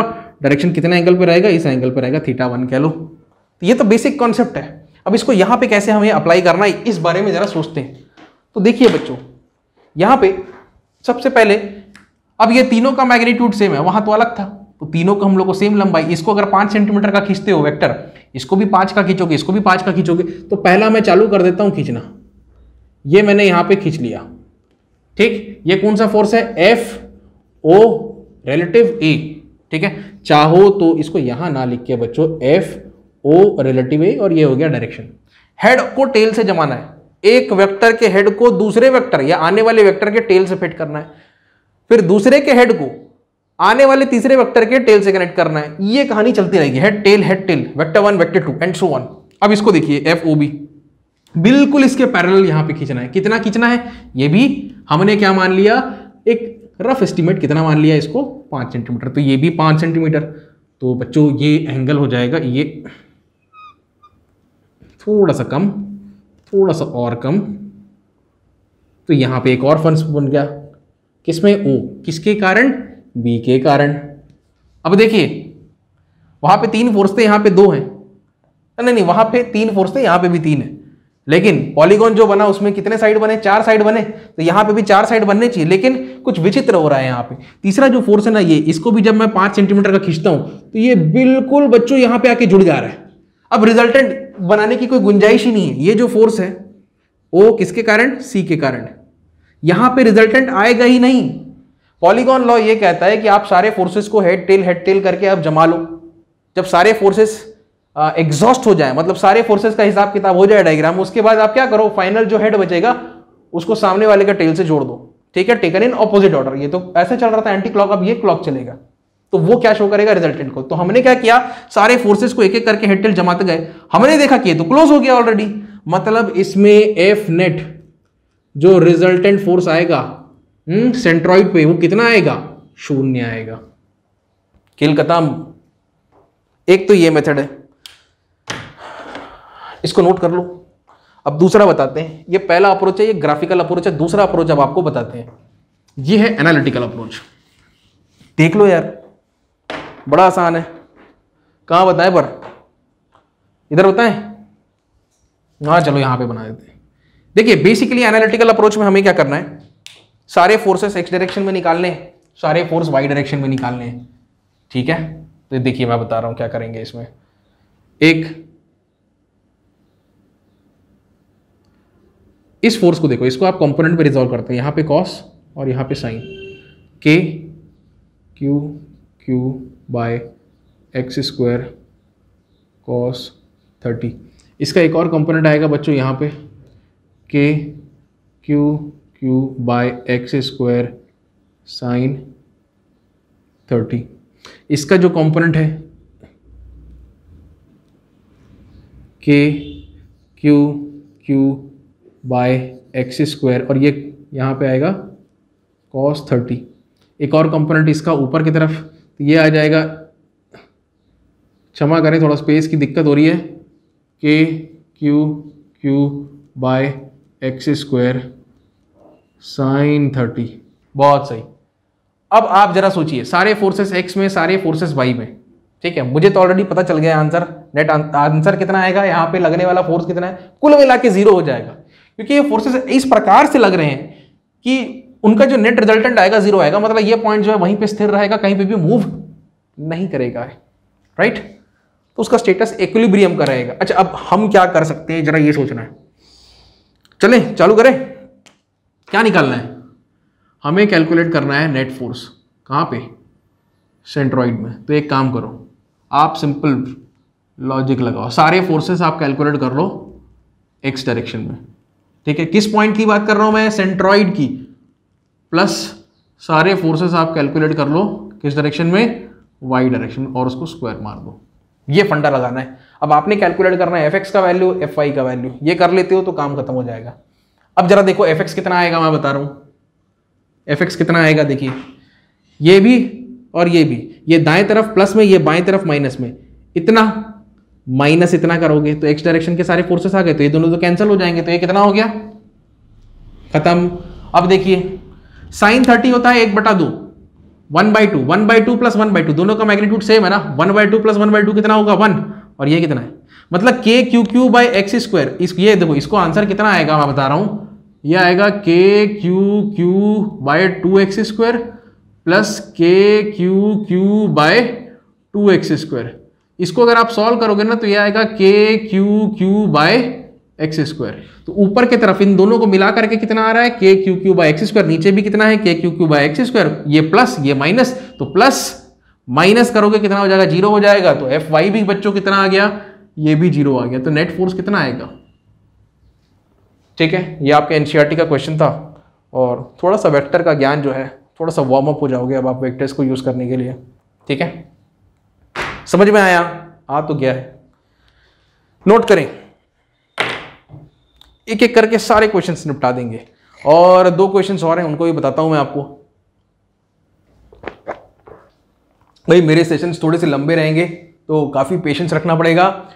स्पीड बढ़ाओ, बार बार बोल रहा हूं, स्पीड बढ़ाओ।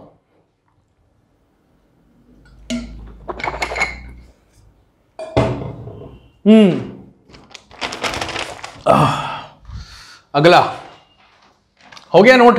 चलो प्रश्न क्रमांक 9। हाँ देखे भाई इसमें क्या लफड़ा है। यहां तो नेट फोर्स आया नहीं है, अगले क्वेश्चन में भी आता है कि नहीं, चलो देखते हैं। आएगा आएगा। ओके, ये डस्टर भी गया है यार, नया लेना पड़ेगा। चलो अगले पे आते हैं। एग्जाम्पल 9 बनाए।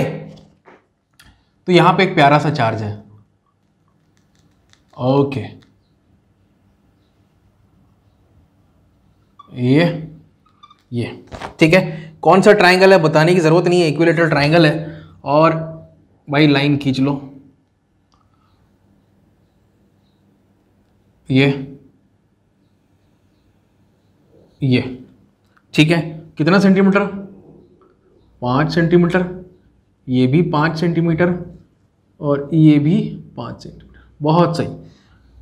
कॉर्नर्स को नाम दे दो ए बी सी। क्या करना है मैं बता रहा हूँ। इन तीनों कॉर्नर्स पे इक्विलेटरल ट्राइंगल के कॉर्नर्स हैं और यहाँ पे आपको चार्जेस रखे हुए मिलेंगे 5 माइक्रोकूलम का। यहाँ पे मिल रहा है हमको प्लस में 10 माइक्रोकूलम और यहाँ पे हमको मिल रहा है प्लस नहीं माइनस में 10 माइक्रोकूलम। बड़े प्यार से आपको बताएंगे। हमको बताना है फाइंड, क्या निकालना है, रिजल्टेंट। कहां पर, इन तीनों में से कहां पर या फिर कहीं और। रिजल्टेंट क्या, फोर्स एट ए, ये निकाल के बताना है। बनाए, चलो बहुत ही शानदार क्वेश्चन है। ए पर हमको रिजल्टेंट निकालना है। एक बार मैं क्वेश्चन चेक कर लेता हूं भाई, नहीं तो कई बार क्या होता है क्वेश्चन से डेटा ही गलत लिख लेते हैं, तो वैसा नहीं होना चाहिए। 5 microcoulomb, we got 10 microcoulomb and we got negative of 10 microcoulomb over here, right. All the sides are 5 centimetre each. Now what we need to work out is, हमें ये पता लगाना है कि ए पे रिजल्टेंट कितना है। तो आप कहां पे ध्यान केंद्रित करोगे, ए पर ध्यान केंद्रित करोगे। और देखो मैं कोशिश करता हूं कि आपको ग्राफिकल एनालिटिकल दोनों तरीके से बताएं, ठीक। चलो ए पर ध्यान केंद्रित करो बच्चों, फोकस ऑन ए पर ध्यान केंद्रित करिए, मतलब इस पॉइंट पर, इस पॉइंट पर। तो इसके इधर से गुजरने वाला एक मैं कोऑर्डिनेट सिस्टम बना देता हूं, काम आसान हो जाता है। अब देखिए ए पर लग रहा है फोर्स, कौन कौन लगा रहा है, बी लगा रहा है। बी इसको पुश कर रहा है, दोनों प्लस प्लस है तो ये इसको पुश कर रहा है, रिपेल कर रहा है। तो यहां पे पहला लग गया। तो ये क्या है, force on a due to b, बराबर लिखेंगे अभी थोड़ी देर में उसका वैल्यू, चिंता मत करो आप। दूसरा जो फोर्स है ये माइनस में है, ये प्लस में, तो अट्रैक्ट कर रहा है इस दिशा में, ठीक है। ये हो गई उसकी दिशा तय।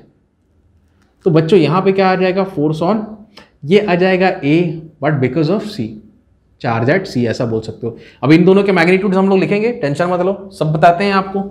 तो हमें तो रिजल्टेंट निकालने से मतलब है, मैं पहले ही आपको बताया था रिजल्टेंट बिल्कुल सीधा आएगा। अभी देख लेना, ग्राफिकली भी देख लेना, एनालिटिकली भी देख लेना। इन दोनों की वैल्यूज जो है इनफैक्ट ये भी सेम आएंगी। अभी समझ में आएगा, मैं क्यों कह रहा हूं, क्योंकि यहां पे भी मैग्नीट्यूड में 10-5 है, यहां पे भी 10-5 है, ठीक है। ओके, तो यार ये एंगल जो है जाहिर सी बात है इक्विलेटरल है, ये तीनों एंगल्स सेम रहेंगे, all the 3 sides are equal and so are the angles. So obviously this is going to be 60 degrees, lovely, and this also is going to be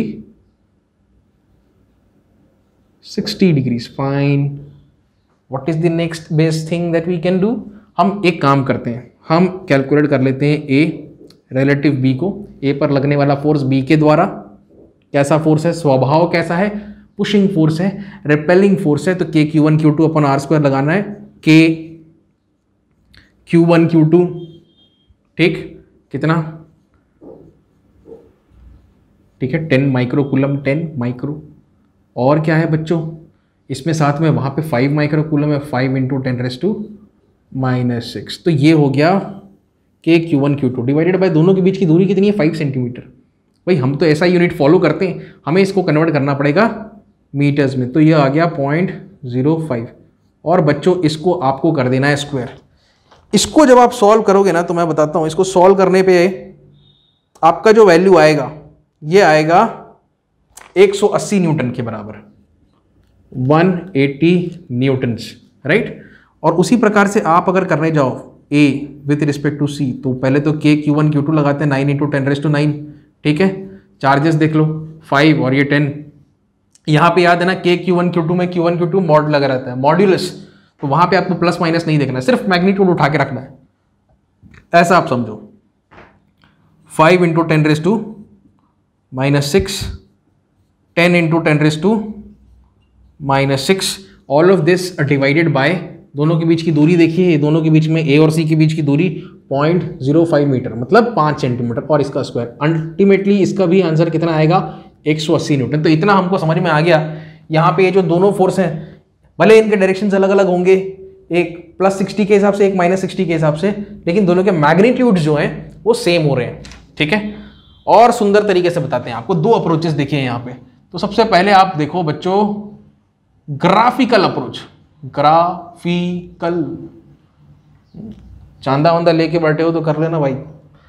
कितना है ये FAB इस तरफ जा रहा है, तो ये अल्टीमेटली आ कितना गया भाई, हमको तो पता चल, अरे चलो यहाँ लिख लेते हैं ना यार, फिर से बना लेते हैं। तो ये जो आ गया आपका कॉन्फ़िगरेशन डायग्राम, कितना डिग्री पे, 60 डिग्री पे, ये ऐसा है, ये लगभग 60 डिग्री ऐसा बनेगा बच्चों, है ना, ये 60 डिग्री, कितना 180 न्यूटन्स। क्या नाम है फोर्स का, फोर्स का नाम है F/A with respect to B। अब यहाँ पर भी कितना रहेगा, अरे ऐसा नहीं, थोड़ा और अच्छे से बनाते हैं, लगभग ये F/A with respect to C, तो इसका भी वैल्यू आपको पता है कितना है, ये भी 180 न्यूटन। तो यहाँ से चालू करो, इस पॉइंट का हम लोग फोकस किए हैं, पॉइंट A पे फोकस किए, तो इसको पॉइंट A बोलो।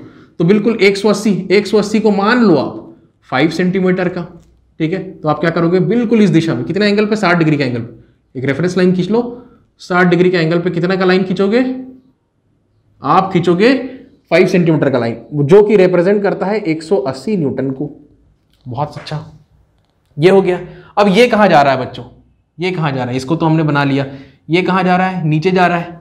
तो अब आपको नीचे जाना है, ठीक है, इस डायरेक्शन में। तो मतलब अब आप इसके हिसाब से देखो, आप ग्राफिकल मेथड देखो, वो भी खूबसूरत है, ठीक। ये देखिए कितना नीचे जाना है, ये भी 180 है, तो 180 को कितना माना था, 5, तो ये भी कितना चलोगे आप, 5, तो ये लगभग यहाँ पे आएगा। तो ये कौन सा है, ये भी 180 न्यूटन। बस फर्क ये है कि ये FAC है, FAC है, और फर्क ये है कि ये कौन सा है, FA रिलेटिव B। अल्टीमेटली यहाँ पे कहानी खत्म हो रही है। तो भाई यहाँ तो ट्राइंगल लॉ लग जाएगा वेक्टर का, ठीक। दो फोर्सेस है जिसको कि हम लोग मैग्नीट्यूड और डायरेक्शन में ट्राइंगल के दो साइड से रिप्रेजेंट कर रहे हैं। ध्यान से सुनो, ट्राइंगल लॉ ये कहता है कि अगर आप दो फोर्सेस को मैग्नीट्यूड और डायरेक्शन में, ठीक है, ट्राइंगल के दो साइड से रिप्रेजेंट करें, तो जो तीसरा साइड होगा टेकन इन ऑपोजिट ऑर्डर, ये क्लॉक चल रहा है तो तीसरा साइड ये है टेकन इन ऑपोजिट ऑर्डर, ये क्या शो करेगा, रिजल्टेंट को शो करेगा, ठीक है। इसको मेजर कर लो, उसका आंसर कितना आएगा। मेरे हिसाब से तो ये 180, ये 180, ये भी झक मार के 180 आना चाहिए।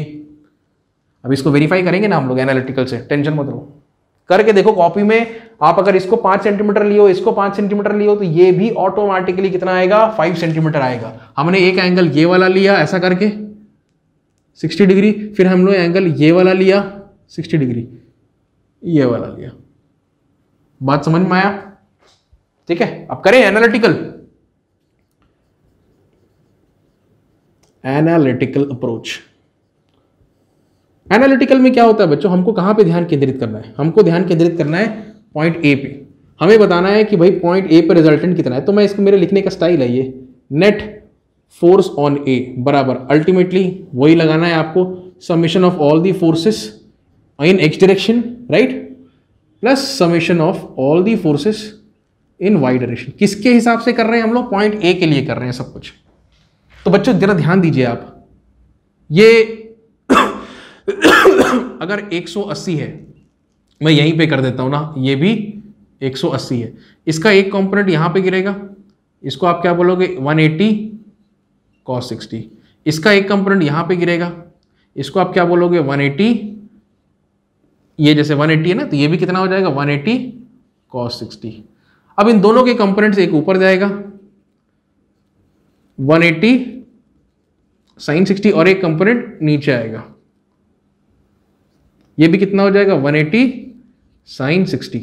अब जरा सोचो, बस आप सोचो, वाई डायरेक्शन की जब मैं बात करूं, ये प्लस में ये माइनस में, तो दोनों को जोड़ोगे तो जीरो हो गया, तो ये कितना हो गया? जीरो हो गया। अब जरा सिर्फ क्या बचा अंदर? एक्स वाला बचा हिसाब किताब।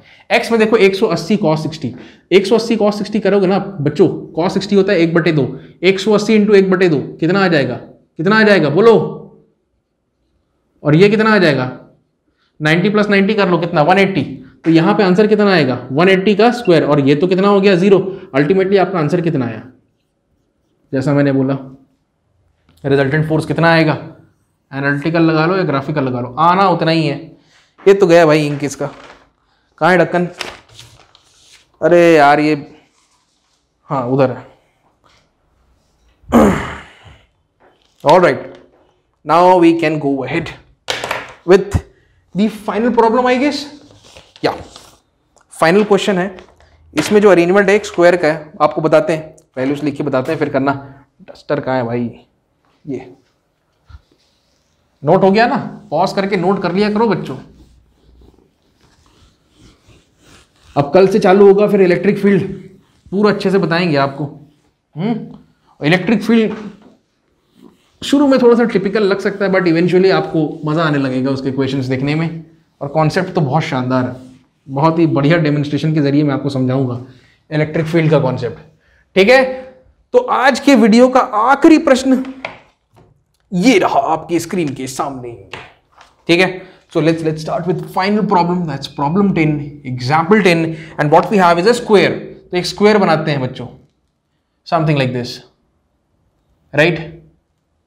Lovely. And what we got at the four corners are point charges, so there are gonna be point charges. तो एक काम करते हैं, यहां पे लिखते हैं ए बी सी डी। ए पर जो पॉइंट चार्ज है वो है +16 माइक्रोकूलम का, ठीक है। बी पर, यहां पर भी +16 माइक्रोकूलम, सी पर +16, सब जगह सेम ही है यार, +16 माइक्रोकूलम। एक्चुअली क्वेश्चंस ऐसे इसलिए फ्रेम करते हैं कि आपको कैलकुलेशंस में आसानी हो। ये भी कितना? +16 माइक्रोकूलम। और ये जो सारे साइड्स हैं, ये भी 0.2 मीटर, ये 0.2 मीटर, जाहिर सी बात है स्क्वायर है, सारे साइड्स सेम रहेंगे। हमें क्या बताना है? ठीक है, अब मैं ये लिख देता हूं, हमें बताना है कि भाई force on any one charge, सारे चार्जेस तो इक्वल है, हमें बताना है। ऑब्जेक्टिव में आपको क्लियर कर देता हूं, आपको क्या कैलकुलेट करना है, आपको बताना है फोर्स ऑन एनी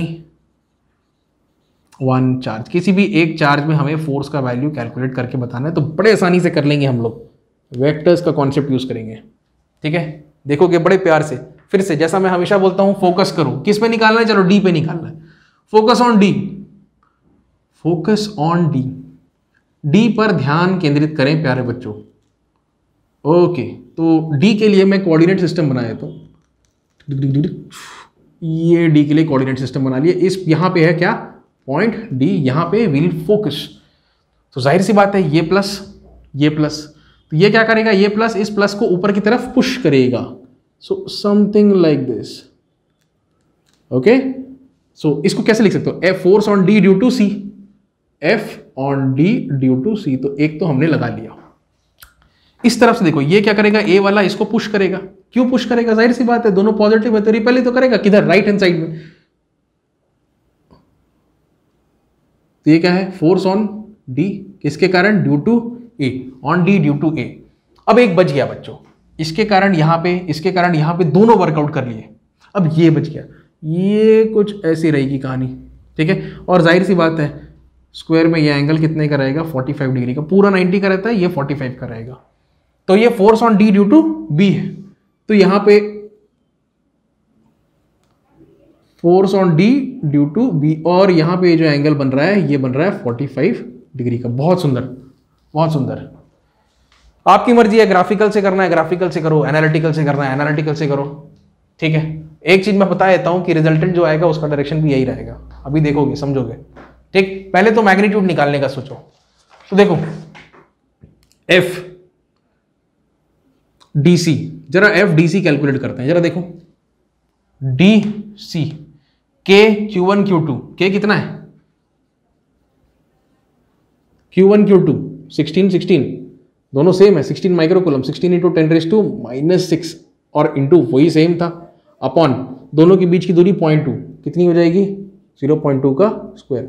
एक और खास बात देखो बच्चों, अगर आप ये तो D बिकॉज ऑफ C था, अब D बिकॉज ऑफ A करोगे तो सेम कॉन्फ़िगरेशन है 16 16 सेम चीज आएगा, ठीक। तो यहां पे मैग्नीट्यूड वाइज अगर मैं बोलूं D with respect to A, ठीक, ऐसा वेक्टर का साइन नहीं लगाता, सिर्फ magnitude, only magnitude, only magnitude, सिर्फ मैग्नीट्यूड के टर्म्स में, तो बिल्कुल सही है, आप बोल सकते हो। और ये वैल्यू कितनी आएगी इसको भी मैं लिख देता हूं। तो बच्चों ये वैल्यू आएगी dB, नहीं dB अलग है, ये dA और dC है, ये वैल्यू निकल के आएगा 57.6। कितना 57.6। अब हमें कैलकुलेट करना है D पर लगने वाला फोर्स B के कारण, D पर लगने वाला फोर्स इधर B के कारण ये वाला फोर्स। अब ये कितना आएगा K Q1 Q2 by R square, मतलब ये दूरी कितनी है पता लगानी पड़ेगी। ये दूरी पता लगाने के लिए मिस्टर पाइथागोरस को आप याद कर लो, 0.2 का स्क्वायर 0.2 का स्क्वायर 0.2 का स्क्वायर प्लस 0.2 का स्क्वायर। बहुत सुंदर। ये R है, R का स्क्वायर करते हैं, अगर स्क्वायर करोगे तो रूट खलास खत्म। तो लगा लो K Q1 Q2, K Q1 Q2 मतलब ये भी 16 ये भी 16, तो कितना हो जाएगा 16 इंटू 10⁻⁻⁶ का स्क्वायर डिवाइडेड बाय, इसको लिख लेता हूं मैं एज इट इज, जैसे कहता है वैसे ही लिख देते हैं हम लोग इसको, 0.2 का स्क्वायर प्लस 0.2 का स्क्वायर, ठीक है। Let me check it once. सही जा रहे हैं, सही जा रहे हैं हम लोग। इसको अगर आप सॉल्व करोगे बच्चों तो this value is going to be 28.8 newtons. तो हमारे पास ये सारी चीजें तो वर्कआउट हो गई, ठीक है।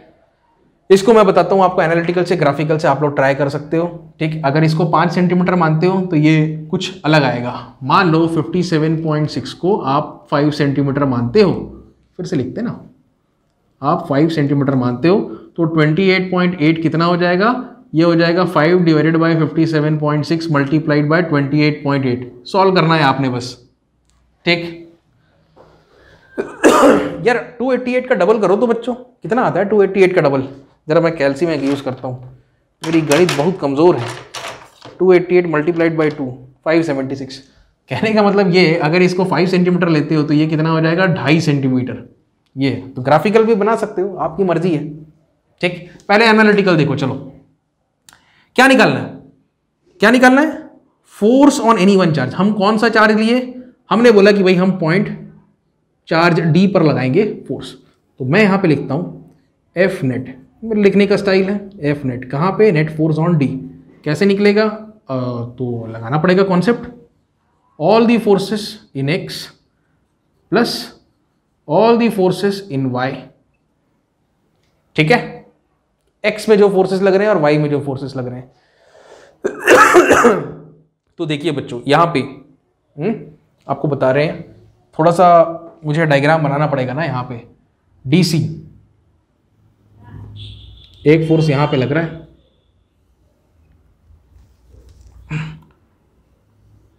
एक फोर्स यहां पे लग रहा है, ये डीए और डीसी, डीए और डीसी दोनों कितने 57.6, ये भी कितना है 57.6, 57.6।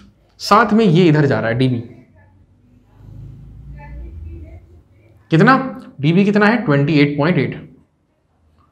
तो आप जरा सोचो, इसके कंपोनेंट्स आएंगे 28.8 के, एक नीचे आएगा, यहां पे एंगल कितना बन रहा है 45, तो ये कितना बनेगा 28.8 cos 45, और यहां पे एक और कंपोनेंट आएगा कितना 28.8 sin 45, बहुत सुंदर।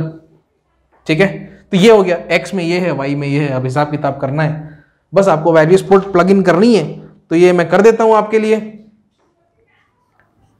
fx summation of all the forces in x direction 57.6 plus 28.8 cos 45,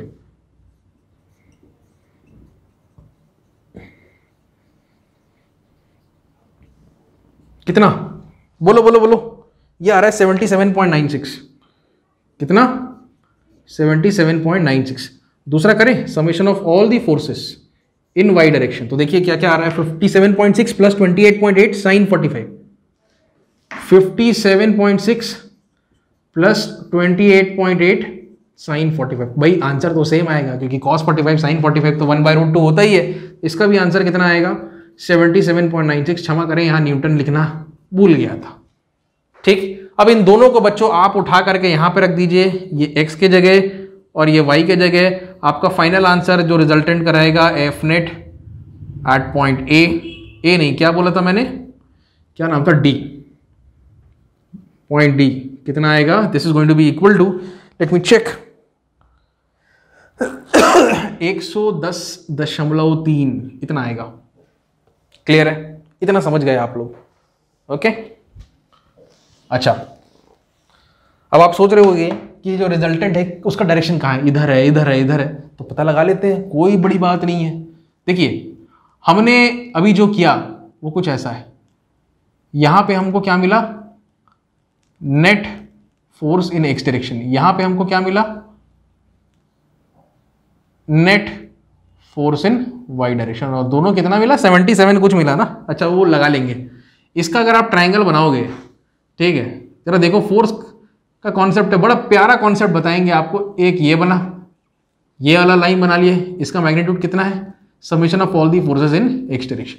अब बिल्कुल इसका हेड को इसके टेल से मिलाएंगे, कहाँ, वर्टिकली अपवर्ड्स, बहुत सुंदर, वर्टिकली अपवर्ड्स। क्या है ये, इसको हम लिखेंगे summation of all the forces in Y direction.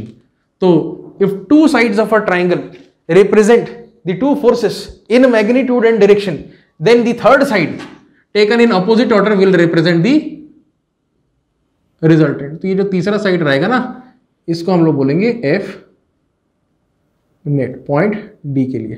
ठीक है, तो जाहिर सी बात है ये यहाँ पे हॉरिजॉन्टल के साथ कितना एंगल बना रहा है। चलो इसको थीटा नहीं लिखते यार, बार बार थीटा लिख लिख के ना बोर हो गए, अल्फा लिखते हैं। तो रिजल्टेंट कितना एंगल बना रहा है, अल्फा एंगल बना रहा है।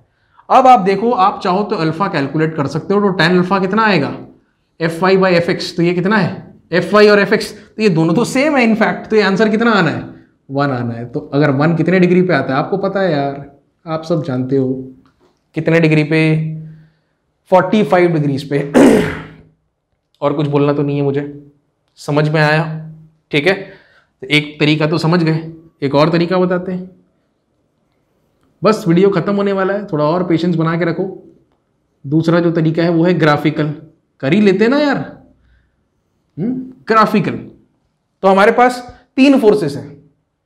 देखिए यहां पे इन तीनों फोर्सेस को मेरे को हिसाब किताब करना पड़ा, इसके हिसाब से मैं ग्राफिकल बनाऊंगा। यहां पे हम लोगों ने क्या किया था, इस वाले डायग्राम में इन तीनों को निचोड़ करके एक्स और वाई में हम लोगों ने पुटअप कर दिया था, राइट। पूरे इन तीनों को कंपोनेंट्स में डीकंपोज करके एक्स और वाई में चढ़ा दिया था। ये तो ऑलरेडी एक्स और वाई में, इसको बस कंपोनेंट में रिजोल्व किया था। ग्राफिकल में हमने क्या करना पड़ेगा, एफ डी ए। ठीक है, तो एफ डी ए कितना है भाई, 157.6। तो एक काम करते हैं बच्चों, यहाँ पे 57.6 न्यूटन का एक फोर्स है, इसको आप मान लो कितना, इसको 10 सेंटीमीटर मान लो। भाई जरा देखूं मैं स्केल, 10 सेंटीमीटर ज़्यादा हो तो नहीं हो जाएगा? अरे हो जाने दो, कौन से पन्ने की कमी है तुम लोगों को। अगर ऐसा है तो दूसरा फोर्स, भाई इसका और इसका तो इसी से काम चल गया 10 सेंटीमीटर से। ये कितना है, 28.8। आप देखना इसको जैसे ही आप 2 से डिवाइड करोगे 28.8, तो जाहिर सी बात है इधर भी 2 से डिवाइड तो इतना आया, इधर भी 2 से डिवाइड तो कितना आया, 5 सेंटीमीटर। क्वेश्चन जानबूझ के आपको ऐसा दिया है कि आपको कैलकुलेशन के चक्कर में ना पड़ना चाहिए। आपके मैथमेटिक्स का ज्ञान यहाँ पे असेसमेंट नहीं हो रहा है, आपके फिजिक्स का ज्ञान असेसमेंट हो रहा है, और आप वेक्टर्स को कैसे ट्रीट करते हैं ये देखा जा रहा है। चालू करें डीए से। डीए ये ऐसा जाएंगे, फिर ऐसा जाएंगे, फिर ऐसा जाएंगे, फिर रिजल्टेंट आएगा, बस देखते जाओ। डीए डीए, तो ये जो है ना, ये कौन कौन सा है, डीए और डीसी। DA और DC 57 वाला है, और DA कॉमा DC, इसके लिए ये इसमें कौन सा यूज करना है, यूज करना है DB। देखते जाओ, समझ जाओगे, और मेरे वीडियोस देखते जाओगे ना तो मेरे जैसे सोचने भी लगोगे आप। ठीक है, अरे यार ये कागज को रखो पहले, ये एंगल भी निकल के आएगा और मैग्नीट्यूड भी निकल के आएगा, देखो सब समझ में आएगा। आपको कॉपी में बनाना है, ठीक है, बिल्कुल डायमेंशन के साथ में। तो सबसे पहला काम DA 57.6 मतलब कितना सेंटीमीटर, 10 सेंटीमीटर। तो ये मैंने कहा 10 सेंटीमीटर, क्या है ये, FD with respect to A. अब इस पे आते हैं DB पे, कैसा जा रहा है, ऐसा जा रहा है, कितना 28.8 मतलब कितना 5 सेंटीमीटर। ठीक, कितने एंगल पे, ये 45 डिग्री के एंगल पे। यहाँ पे ना हल्का सा ऐसा करके कोऑर्डिनेट सिस्टम बना लो, और यहाँ पे एंगल कितना रहेगा, बिल्कुल इसका आधा लेना है मेरे को, ये अभी मैं करता हूँ हिसाब किताब। ये 45 डिग्री, ये आधा हो गया, ये यहाँ पे रख के राउंडर से मार दिए, और ये बड़े प्यार से हम लोगों ने यहाँ पे ये वेक्टर भी बना लिया। ठीक है जी, और थोड़ा बड़ा बना ले क्या, तो ये जो फोर्स है ये है F कौन सा, DB, FDB 10 सेंटीमीटर 5 सेंटीमीटर। अब आखिरी वाला जरा देखो कौन सा है, DC। अरे रे रे रे रे रे, तो दिक्कत हो जाएगी, दिक्कत हो जाएगी। कहाँ जाना है, हमने ऊपर जाना है, सीधा सीधा यहाँ से ऊपर। तो प्यारे बच्चों जरा देखो, ये क्षमा करें मुझे, ये ऐसा इतना, हाँ लगभग हम लोग सही गए, क्षमा करें, सब गड़बड़ हो रहा है, एक दूसरे के ऊपर ओवरलैप हो गया, बाकी तुम लोग याद रखोगे मैं जानता हूं। और यहाँ पे इसका एंगल कितना था 90 डिग्री, इसका एंगल कितना था 45 डिग्री, इसका तो कोई एंगल ही नहीं था, 0 डिग्री ऐसा कह लो। तो ये भी आपने वर्कआउट कर लिया। तो ये कौन सा है, FD relative C। If 3 sides, भाई देखो 3 फोर्स है तो पॉलीगॉन में बनेंगे 4 साइड, तो चौथा जो रहेगा वो रिजल्टेंट रहेगा, बाकी 3 तो फोर्सेस रहेंगे taken in the same order, तो resultant in the opposite order. तो ये रिजल्टेंट रहेगा F नेट, कितना, कौन सा पॉइंट D। इसका वैल्यू मेजर कर लेना, सेंटीमीटर में आ जाएगा, उस सेंटीमीटर को फिर उल्टा करना है, न्यूटन में कन्वर्ट करना, तो आपका वापस से आंसर कितना आएगा, 110 ही आएगा। किधर था ये, ठीक है। और इस एंगल को जरा मेजर करो, ये रिजल्टेंट जो एंगल बना रहा है ये भी कितना आएगा, थीटा नहीं बोलते यार, अल्फा बोलते हैं, ये भी कितना आएगा भाई, तो ये भी कितना आएगा 45 डिग्रीज के बराबर आएगा। तो समझ में आया, सेशन काफी लंबा खींच गया, मुझे क्षमा करें, क्या करें, अच्छी चीजें बताने में काफी समय लगता है। ठीक है, तो बच्चों अगले वीडियो में मिलेंगे आपसे इलेक्ट्रिक फील्ड के कॉन्सेप्ट के साथ, बड़े प्यार से समझाऊंगा डेमोन्स्ट्रेशन के साथ में, खूब मजा आने वाला है। तब तक के लिए take care, stay safe, thank you.